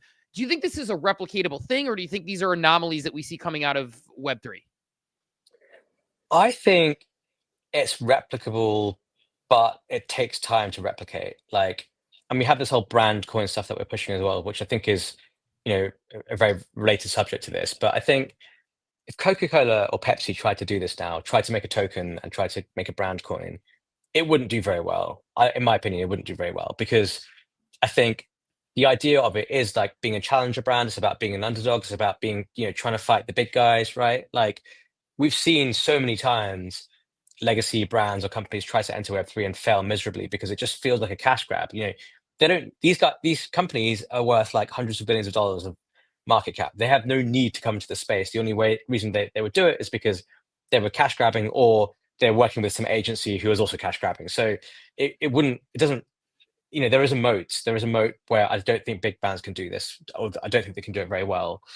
Can anyone just wake up tomorrow and do it? Yes, you can. Like, there's nothing to stop anyone, and you can be a crypto native person that decides to do it. But it takes time to build a community. It takes time to build a brand, and it takes time to show people that you're not going to walk away when the times are tough, that you're not going to rug things, and that people can trust you. Trust takes time to build. So for us, we're now, it's been just over 3 years since Rekt Guy minted, and it's been just over, almost 4.5 years since I've been in crypto and had an account on Twitter and everything. So the way that I view it is like everything that we've done has sort of built up over 4 years. And this works really well because people trust me. Like, I feel like I've earned that trust by being a good actor in the last 4 years. So yes, I think it's replicable, but to get to this stage, you can't just wake up tomorrow and do it. You have to build up that trust, that brand, that community, that loyalty over a period of time, which I think should be years and should be through multiple cycles for people to be like, okay, even if Bitcoin goes back to 20K, these guys aren't going to leave. They're still going to be around working on this thing, basically. Right. It's almost to the point of like, with NFT and community-based brands, you have your community is what you have. Like, that's what you got. And these are the people that are in the trenches with you. For a large brand, they can come in, but the community can be a rounder error on their sheet, and you could have a leadership change, and they say, you know what, we don't need these people anymore, and they're going to be just fine without it. So it's almost like the way it's built, I think, truly matters. I was actually going to follow up with the brand coin conversation. Steve and I actually had kind of a heated debate, I'll say. Like, we pride ourselves on being able to disagree without being disagreeable here on the show, but I think what you're doing with brand coins, I agree. It's not for like the Pepsis, the Nikes, the Apples of the world, but for a startup attempting to go compete in a very entrenched industry, man, I'm sold on brand coins. I think it is potentially the next evolution of loyalty reward programs. Is there, like, it's obviously well received in crypto, right? People are gonna, the the collaborations have been a smash hit, instant sellouts. Can you share how it was experienced at 7-Eleven? You just, for those that aren't aware, they just had a kind of a takeover, a few 7-Eleven locations in California this past week, sold out quickly. How much of that, like, how is the brand coin or the what do you mean I'm buying $10 and getting $100? Like, how is that resonating with the average consumer who's not crypto native? There's a lot of curiosity about it now. If we did this a year ago, before Trump was president, I think it would be met with a lot of skepticism. There was still this like crypto was a scam thing in the air. And even though there is still some skepticism now, I think most people and corporates realize that crypto is going to actually play a very major part in business in the US. Like, you can't avoid it now, whether you like it or you hate it, you can't avoid it. So and we've kind of like, we started Rekt, and we started this whole like coin stuff and these ideas about this time last year. And so we're about a year into it. So we've kind of like been through that whole period of like Biden get anti-crypto to, potentially Trump might come in, then Trump getting elected, and, the crypto regulation changing. And it's created a massive, massive tailwind for us, because phone calls that I was trying to have 6 months ago that were just very hard to, explain things to people, convince them of, or even if you just mention the word crypto, someone's sort of like not picking up the phone to you. If you mention it now, everyone's like, oh shit, like, what's going on? I need to learn this. I need to understand how this is working. And so when we've had these calls with 7-Elevens and, the other industry people we've been speaking to, everyone's like super like aggressively in. They're like, okay, I don't understand how it works, but please explain it to me. I really need to get this. And they're like, this is crazy. Like, how are all these drinks selling? And I think that when we did we've been working with consultants and industry people in the US, and we had a lot of them come along to these 7-Eleven stores, and I just kind of showed them. I was like, hey, scan this. We use the abstract global wallet, so you don't even need to have a seed phrase or anything. It connects to your email address. 3 taps, you've got your Rekt coin. Here's the value of it. You want to sell it? Okay, cool. Press this, sell it. You have $100 in your wallet. And many of these guys now have Coinbase accounts, so it's like, cool, send it to this address. In the space of about less than 10 minutes, that's real money now in your bank account. And when they see that physical demo, and because of things like abstract and things like Privy, where it's much more consumer friendly, people are like, wow, like that's crazy, and they just don't, they just didn't really comprehend that before. And that technology will only improve. It will only get easier and easier to be able to do things like claim coins from QR codes. So there's been a massive change and a massive shift in sentiment from non-crypto people about crypto. And I honestly think it puts us about 10 steps ahead of every other, company out there who's not doing this, who's not using crypto, because we're crypto native, but we've also got the tech lined up. We've also figured out the mechanics of stuff, and we're well in advance. Yeah, there's no other drinks company who's doing this, who did an offer like that, which is for real money. Like you can literally money. It's one thing. It's like, oh, here, get this NFT that's kind of worth this. This is like real money that someone can get as cash if they wanted to within an hour, if you really wanted to, probably. Like, so it's very, very powerful, I think. And I think crypto rails in America will improve extremely fast, and something like this can be very, very powerful, I think. I agree, Steve. It's also the first time I've had the thought that, as you mentioned, like just the public perception of crypto. And now we're seeing it's the irony of TradFi FOMOing into Circle and their stablecoin business might actually be a boom for brand coins. I didn't see that happening, but I think there's this, people want exposure to crypto, even those who may not be a investor. Just, it seems like, and you've reinforced my thought here, is that the general public isn't necessarily like the days of crypto being all pure scammy is, I think a thing of the past, or becoming a thing of the past. Maybe not for all, but as more people start, oh, like crypto's legit, like this stable coin is the best performing stock in the market. Like this is, oh, I mean, I can get some of that crypto, I'm in. Like all these things are adding up to, I think, just more legitimacy. Is that the right word for it? Like people are just more receptive to the economics we can play with here, right? The funniest thing about people thinking that crypto is a scam, it's 9 times out of 10 people who don't understand crypto. And by definition, crypto, Bitcoin, blockchain, everything is on a public ledger. So everything is traceable, right? If someone wanted to do something illegal, if they wanted the money in real cash, it'd be very hard to off-ramp it through a SEX without, giving up your identity. And, like StackXBT is out there catching all these scammers day in, day out, right? So, which no one else could do in the real world, if it was like cash, non-traceable, bank accounts, those transactions are private, like everything is public. So it's almost like whenever people say crypto's a scam, I'm like, well, look, like if I did something bad, if I dealt some drugs with cash, no one would know that I did it, right? But if I do it with crypto, everyone can see this, the entire world can see this transaction because this is the URL which links to it. So I think once, more of the world gets their head around that and understands that, this crypto is a scam thing, I think, will go away. And, yes, there's been a lot of scams and the Libra stuff and bad things that have happened. But at the end of the day, all of these guys, we know who the bad actors are. They get in court. Some of them will be fined. Some of them will go to prison. Some of them are in prison. That's something to remember. Like all these guys are in prison.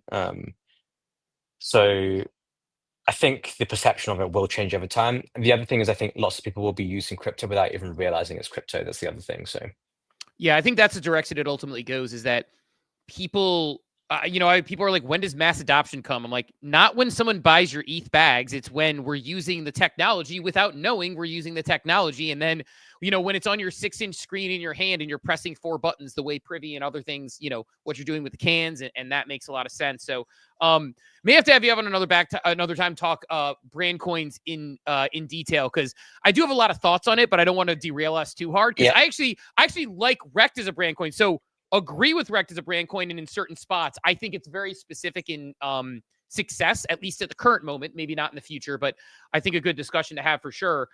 I do want to go back to the drinks a little bit, though, because, again, it's so interesting that you went into the drink category. I guess 2 questions along those lines that we've talked about on the show, which is, one, how involved are you in the creating process of making sure it tastes the way you want to taste and all those things? How involved are the partners in that process? And then would you ever move into the functional drink category where it's more than just sort of the energy early drinks, but would you move into more functional drinks of other types? Yeah, good question. So right now we're a team of 3 full-time people. So between us, we're very involved in everything that we're doing. And we have Mia on a team who primarily does, a lot of the physical stuff. So like, the manufacturing, logistics, all that kind of stuff. So for the first 2 drinks, actually for the first 3 flavors, which was lime, the abstract apple, and the grapefruit flavor, which is the open sea drink, I went to the tasting days, went to the lab, I kind of like helped design the flavor, but really we have actually a really good manufacturing partner who helps advise us on that. And we kind of like go to them and say, this is the drink we want to make. Go ahead and like make some samples of it. And then we say, a bit more of this, a bit less of that. And then we finally get down to it. So far I have been pretty heavily involved in terms of what's on the market.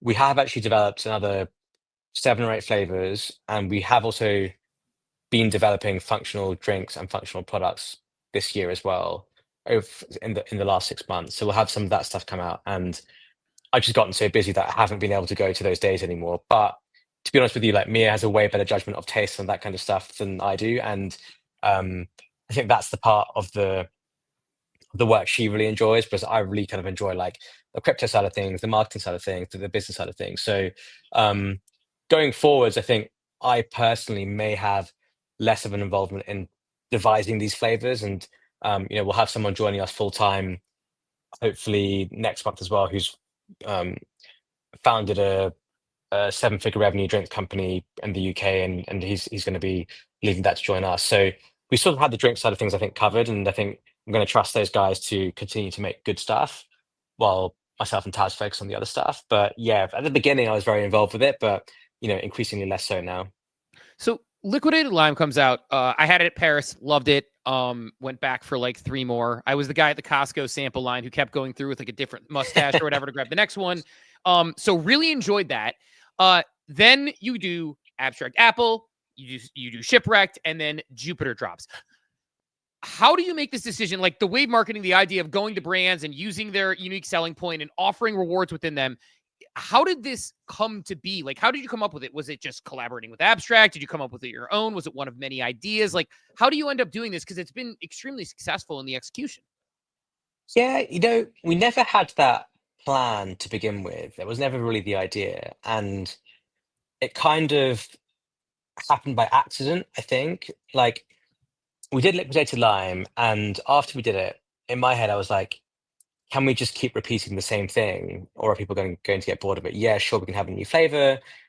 I guess people would buy it because they made a lot of money in the last one, but, there's some sort of feeling of diminishing returns. Then Luca announced Abstract, and it was like, hey, this is a consumer chain. So I was like, okay, we have to do something on Abstract because we're a consumer brand, but we don't have any on-chain products. We make a drink. So how can we possibly do an Abstract thing? And then we're like, oh, why don't we make an Abstract drink and see if we can get XP for it? And because that's kind of what everything else in Abstract was doing, right? You get XP for doing NFTs or trading or DeFi, whatever it is. So we went to Luca and just pitched him the idea. It was like, hey, we'll make a Rekt Abstract drink. Can we get some XP for it? And we'll just put the Abstract branding on it and just kind of do it that way. And we'll throw in Rekt Coin as well. And he was like, yeah, sure. And then we worked very closely with Mason and Finn to launch that. So as we got into that, the hype of it like built up, like crazy. And they have such an amazing community, and they did such a good job helping us market it and push it, that it went really, really well. And we had lots of people reach out to us saying, hey, we want to do a collab. And then, OpenSea reached out originally about like doing an art drop, and we're like, hey, well, why didn't we just do an OpenSea drink? And they're like, yeah, sure. So we got that one out very soon after Abstract. And then since then, we've actually had like a lot of big crypto platforms reach out to us to do stuff. Like the Jupiter thing happened in about 5 days, because it was just Meow sent me a text when I was at NFC Lisbon saying, call me. I was like busy and stuff. Got back on Sunday. We had a chat. He's like, look, I love this brand coin thing. We want to do a Jupiter drink. We want to market buy a bunch of Rekt coin, and we want to get this into Solana. And I was like, oh shit, okay. And he was like, we want to do it all next week. And I was like, okay, fuck. That's, we usually have like 2 or 3 months to put this stuff together, and now we've got to do this in like a few days. So that one happened very, very quickly, and we couldn't say no. Like Jupiter's absolutely, it's the biggest app or platform, whatever you want to call it, on Solana, and they obviously ended up buying a lot of Rekt coin as well. So it was a no-brainer. But we've had, since then we've had so many people reach out to do collaborations, and we just try to figure out. We have to be very careful. We can't do everything, right? So we have to be careful and do things which I think is like beneficial for our brand, or things that the community feels like is relevant and on brand for us, I think. Yeah, and the partners make sense, and it has this like, hey, you have a reward for getting this, and then you get the drink in people's hands, and obviously, again, we talked about it. The product has to be good if people are going to go back for more, and the product is good once it gets in people's hands. Along those lines, I am dying to get my hands on liquidated lime. I'm dying to get my hands on abstract apple. The first one I got was the OpenSea drop. I immediately went to the Jupiter drops drop.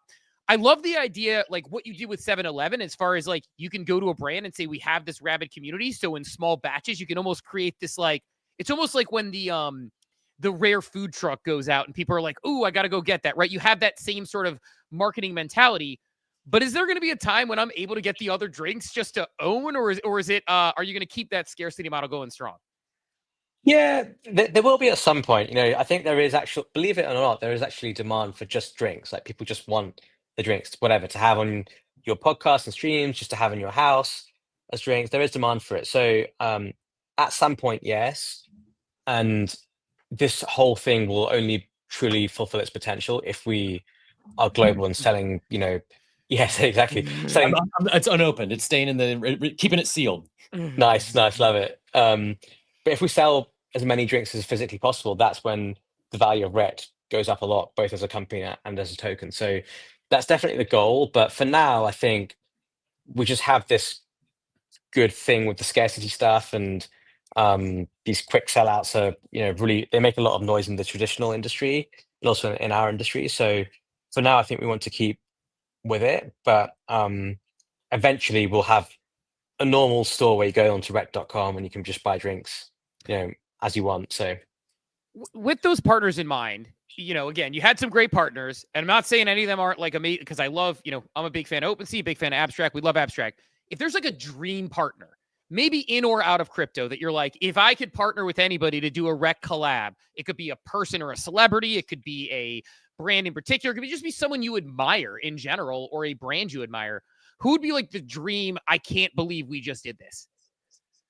Yeah, it's a good question. Within crypto, I would love to do an ETH or a Solana drink, like the actual, like, get the Ethereum Foundation behind it, or the Solana Foundation. Like ETH, it makes a ton of sense because, we're our main coin is on mainnet, and we're an Ethereum project, and that's kind of how I first got in. So I have a lot of sentimental attachment to ETH. But I feel like it's something that Ethereum needs. Ethereum's kind of lost the culture race to Solana, right, and lost the cool race. I think an Ethereum drink, whatever, like, however you want to call it, backed by the Ethereum Foundation or supported by the Ethereum Foundation, I think could be very powerful. It's the sort of thing that I think ETH needs, and we're an ETH project, so I think you would like to think the ETH Foundation wants us to succeed. To say, hey, this is a good example of Web3 going into the real world, and it started on Ethereum. It was built on Ethereum. So I'd love to do that. I think Solana, we have a big pool in Solana now. We did the Jupiter stuff, and I think it just has that cool factor, doesn't it? It has tons of people on it. I think we'd reach like a very wide audience. A Solana drink would look like really fucking cool, and we can make it a cool flavor and stuff. So those two things, I think, when we start getting like L1s, or if we can start doing tier 1 exchanges as well, I think could be interesting as well. Coinbase drink or a Binance drink or something like that. I think that would be pretty awesome. So that would be my dream stuff, I think, in the Web3 world. In the real world, I'm a huge sports fan. I'm a Manchester United fan, which has not been great for the last decade, but I would love to do a United drink. That would be amazing. I love golf, so doing some sort of like PGA drink or some big golf brand drink would be amazing as well. Like there would be just like my personal interest sort of thing, like ideal collabs. Let's find out. So let's find out how much of a Manchester United fan you are. If City comes to you and the new evil empire says, hey, like, we love Rekt Drinks, we love do collab. Business is business, but could you do it? Could you do like a that light blue color? Could you do it, or would you be like, no, only Red Devil?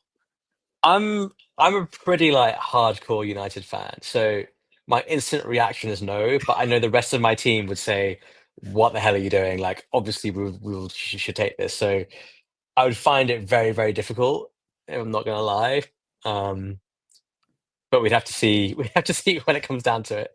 Yeah, because that's always a fun one when you have those things where it's like, you have to choose between fandom and business, and it's a hard thing to do. A couple more questions. We'll let you get out of here. You've been super generous with your time. Yeah, no worries. Look, the brand's called Rekt, so just for funsies, do you have a good Rekt story to share? Like, what is your biggest Rekt story you would share? Because everybody, I think we sometimes come together in the cracks of like the things that the not selling a gutter cat for 12 ETH or something. Oh man, I have a ton of Rekt stories. I think the most recent one was probably in August last year. I don't know if you guys remember RTR. Do you remember RTR? The coin. It was one of the fake Trump coins that came out. Yeah. That's right. Yeah, so I got really wrecked on that because people were like, oh, it's ice bags, and I was like, I don't really know him, but I kind of know him, and he's a legit person. I don't think this guy would put his reputation on the line. I still don't think he did anything wrong either. But it was like, oh, this is actually, and he was like on a podcast before, mentioned something about like a potentially there being a Trump coin. So I was like, oh, this is like actually the Trump coin. And if it is the Trump coin, it's going to go to like 10 bill or whatever it is. And, obviously the actual Trump coin did. So I put in a lot of money into it. And I got in early, like relatively early. So like I made a lot of money. And then I decided to start putting even more because I was like, okay, this is still has another 10x in it. And I had this like auto DCA that was set. So it was like just DCA and DCAing. And then I had to run off my desk for something. And I came back and I looked at the price and I was like, oh, I swear there's like another zero in that price. And I was like, and I looked at the chart and I was like, there's just one big red candle. And I was like, I must be on the wrong chart. I must be in the scam one. And then I was like, no, this is the chart. Like, what the fuck happened? And then I saw this thing about Eric Trump tweeting how this wasn't, it was a scam. It wasn't legit. And I lost 7 figures on that. Like I lost a lot. I ended up selling it, I guess, salvaging what I had left, and that was the biggest like daily loss I've had in crypto so far. And it gets even worse because when the actual Trump coin came out a few months later, I saw it when it was at like 200 mil market cap, and I was like, no, I'm not going to fall for this again. And I just shut my laptop, went to sleep, woke up, and it was 50x from where I saw it, and I was like, no, I can't believe I lost. You got it on both ends. You got the wrong one and missed the right one. I know. And had it just been for like, had I just caught the right one, I would have made an insane amount of money on, or even both. On it, even both. On both. Yeah, but that's crypto for you, like I'm not that upset about it because I take a lot of shots, and I've had some wins, and you only need 2 or 3 wins to make a lot of money, right? So I can't be too upset about it, and I just know some shots you take will not end up well. But yeah, definitely something to learn from, I think, for sure. Oh, Cap, you're muted. Cap may have lost audio. There we go. Yeah, we got it. Hey now, yeah. What advice would you give to someone who maybe hasn't had that big one yet, or they just had a big L and they're just down? Like, how did you get out of it? I gotta imagine, like, regardless, like whether it's 7 figures or it's a 5-figure loss that is a big chunk of your portfolio, how do you get out of that headspace? How do you eyes forward and on to the next one? Yeah, look, I think you have to, if you have a really, really big loss that is enough money, whether it impacts your life or whether you're just like, man, that was a big number, I'm feeling really down about it. I honestly think the best thing to do is just take a step away from the degen trench type stuff, because you won't be in the right head. You'll be chasing that loss and you won't be in the right headset to make it back. And, I've been a trader for 15 years, whatever it is now. 10 years of that was like sitting at an investment bank, trading with large sums of money. And I even made that mistake after the Trump thing where I just tried to chase it. I was angry, fucking bought Enron and all this shit, and like, lost money. I was like, why am I doing that? I just know that I'm just chasing it. So it's a really hard thing to convince yourself. Like, I guess the point I'm trying to make is I've done this for 15 years. I'm still making these same mistakes. So I think the best thing is just to step away from degen activity and just do something like buy Bitcoin or buy Solana, whatever it is that will give you that market beta still without you like risking big drawdowns. And then, but it's worth keeping track of stuff, because like I do think once you've had a big loss, or even if you had a big win, or if you've round trip something, these are all really important experiences that build up your database, that builds up sort of like your reactionary muscles, your reactionary thought process, where it's like, oh, that happened to me last time, and now I'm going to do this. And maybe you don't think about it consciously, but subconsciously you will. And the more of those experiences you can have, the better a trader or investor you'll become. So once you've had that time out and you've got your headspace right, and you've kind of gotten over it, then you get back on the horse and you start trading again. But by definition, you will be better because you've seen patterns before, you know what I mean? And these patterns do repeat themselves over time. And that's generally how I see it and how I view it, and generally what I do. So it's really important to just get yourself in the right headspace, because if you're not, the fine line between trading and gambling gets crossed, and then it becomes a very slippery slope. Yeah, it's the it's the old adage is, look, experience is the best teacher, and the difference between stumbling blocks and stepping stones is how you use them. And I think knowing that you've made those mistakes, but you can use them for sort of those future learnings. I mean, to me, I know that there's been plenty of wins I've booked because of my losses in the past, and knowing what that is and realizing, 2021 NFTs, I think even experienced traders learned a lot about that cycle and getting greedy, and when to sell and when to buy, and when to know how to, play their cards correctly. So I love that. Look, I know you've, I appreciate all your time this morning, and just curious, is there anything we didn't ask you this morning that maybe you wanted to get across about Rekt, about brand coins, about, you want to just drop your new next partnership right now? We won't air this part. We promise we're not live or anything. Anything else you missed that we want to hit?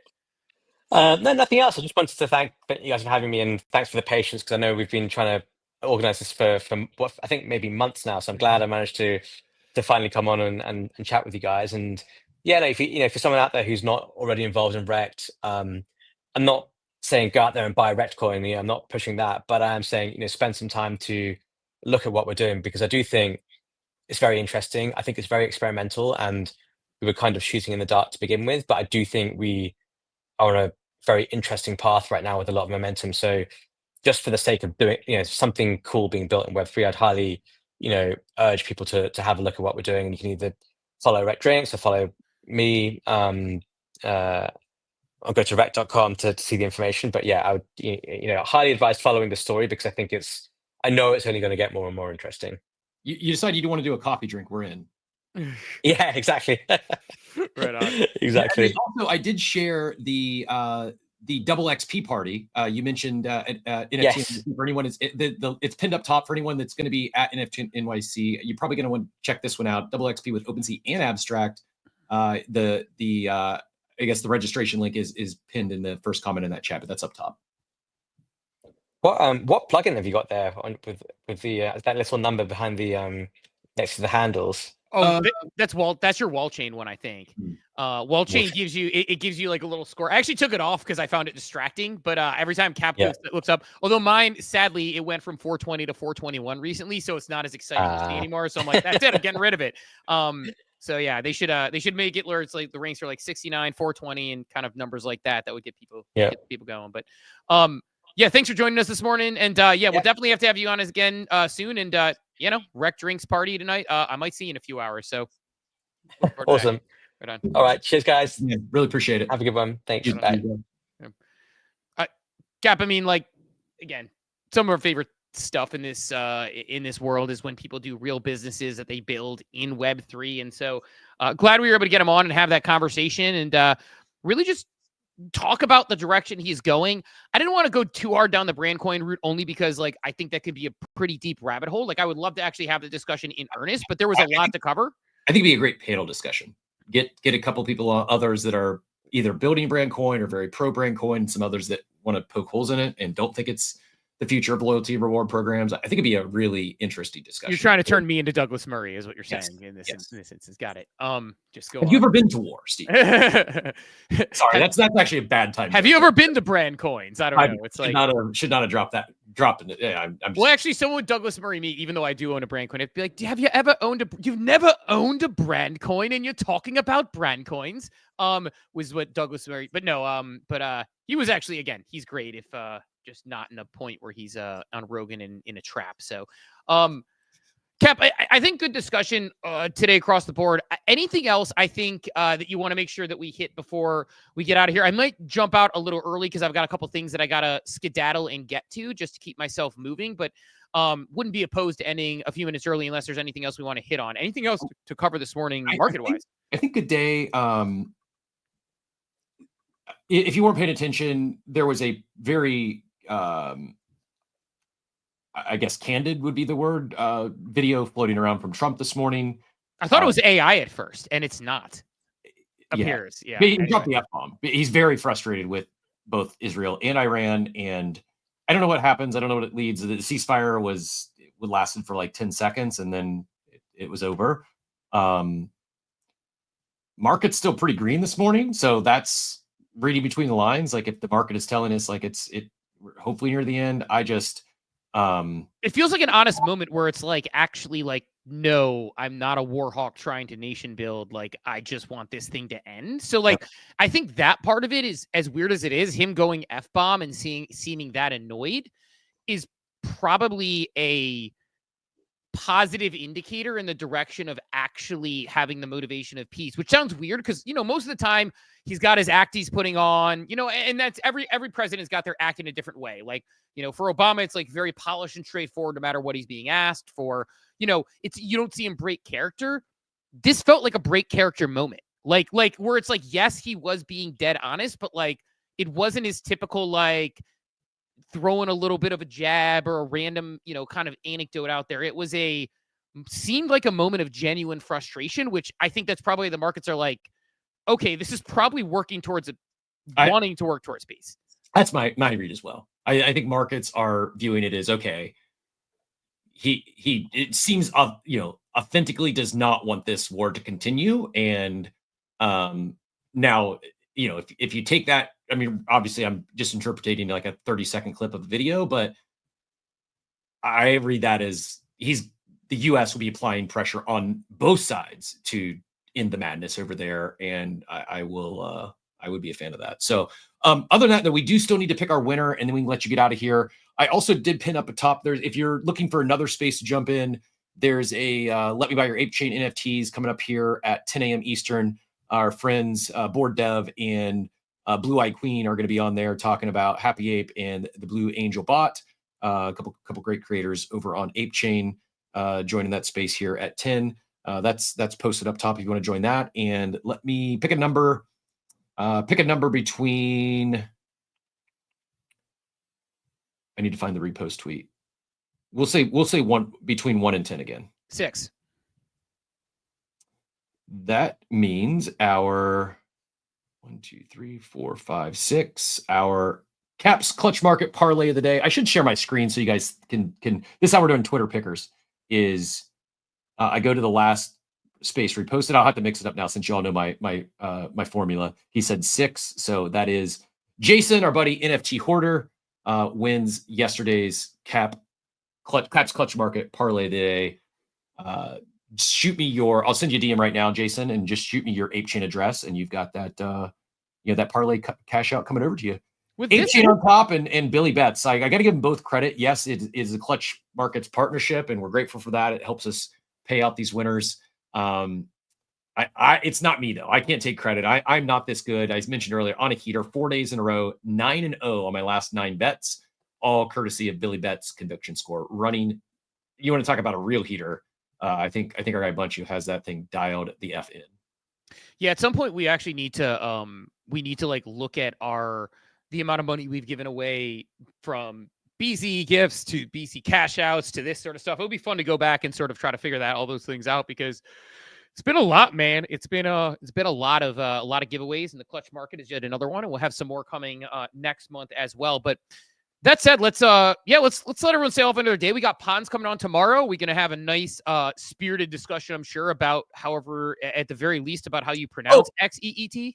You know what? That's probably worth commenting on, and then we can close the update. I'm a fan. Like I actually will talk about it tomorrow. We'll get in great detail. If you've not hit the reminder for tomorrow's show, go hit the carousel up top, set that reminder. We'd love to have a full house for Pons. Appreciate everyone today who supported to get the room loaded up for OSF. The update is the TLDR, and we'll go into detail tomorrow, is essentially anyone who spammed the timeline, they're getting nerfed heavily.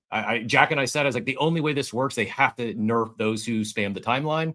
Otherwise, their signal rankings are going to be filled with noise. And that's actually what is happening. Like I will go into the specifics, but it appears that basically people who, like, every time you posted your own link is a penalty. So people like Zubik, who was the crown, like the golden child, the poster boy I was using for spamming 100 posts to get the most points, is going to lose about 90% of his posts if I'm interpreting it correctly. They never said come out and spam the timeline. What they said was, here's the thing, post about it and go support others. Go click their links. Don't just spam, go support others. Those people are getting rewarded. The people who just spammed the shit out of it and tried to farm it are getting nerfed. So well done. You may not like a psyop. I'm fine with it. You experiment here, have fun, do your thing. I actually am excited to talk in greater detail tomorrow because I went from, oh, this could be good, horrible execution to, oh, I get it.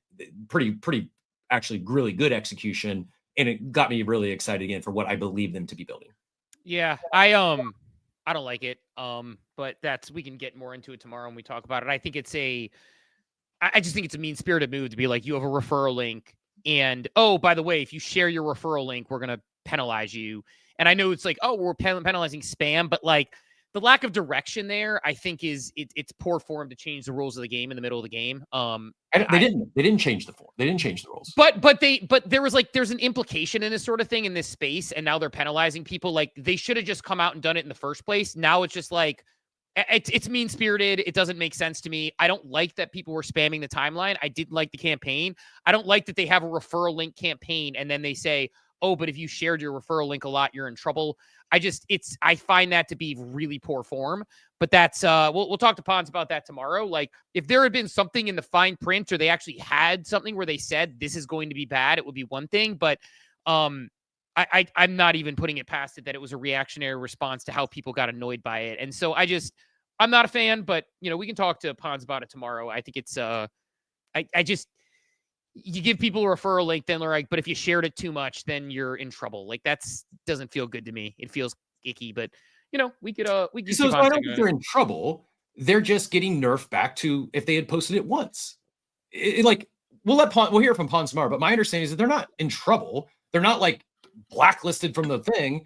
It's just, if you posted it 90 times and you got people muting you because you were spamming, you were noisy, you're not getting credit for the noise. You're only getting credit for the one post. So everyone who posted it one time, you are getting as much credit for posting. So a bunch of people promoted your platform, made it the talk of the timeline, and you're now going to penalize those people. That's what you did.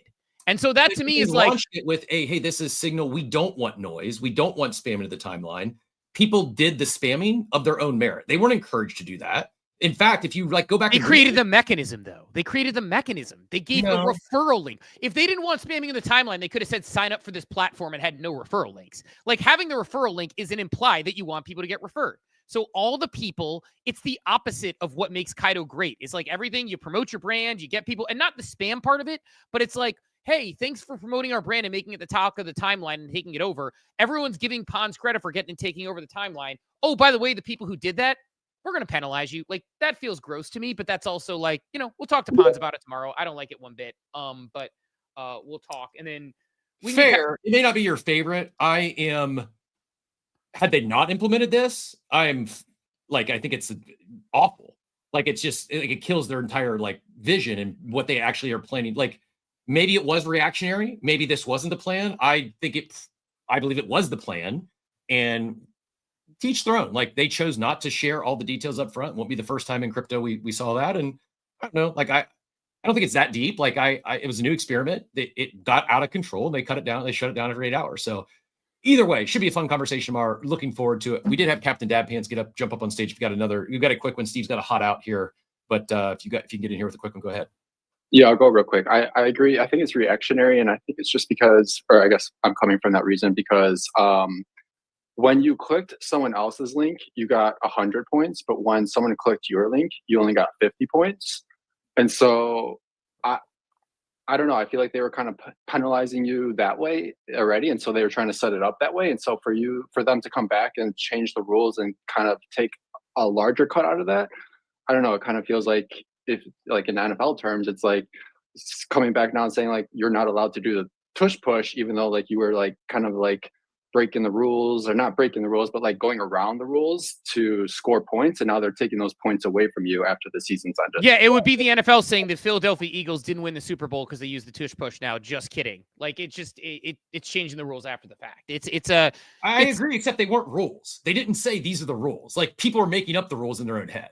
The NFL has stated rules. Like it's a fact. There were no rules to this. It was there's an FAQ. There's a whole documentation on but that's not rules. That's with point scores and everything. Yeah, but that's not like this is exactly the only way you can do this. Like this is the rules of the game. Like it was here's FAQs, but it's not like a hard set fast rule book. Like, but same with Bill Belichick. He finds loopholes in the rule book, and then he does something, and then he doesn't get that taken back.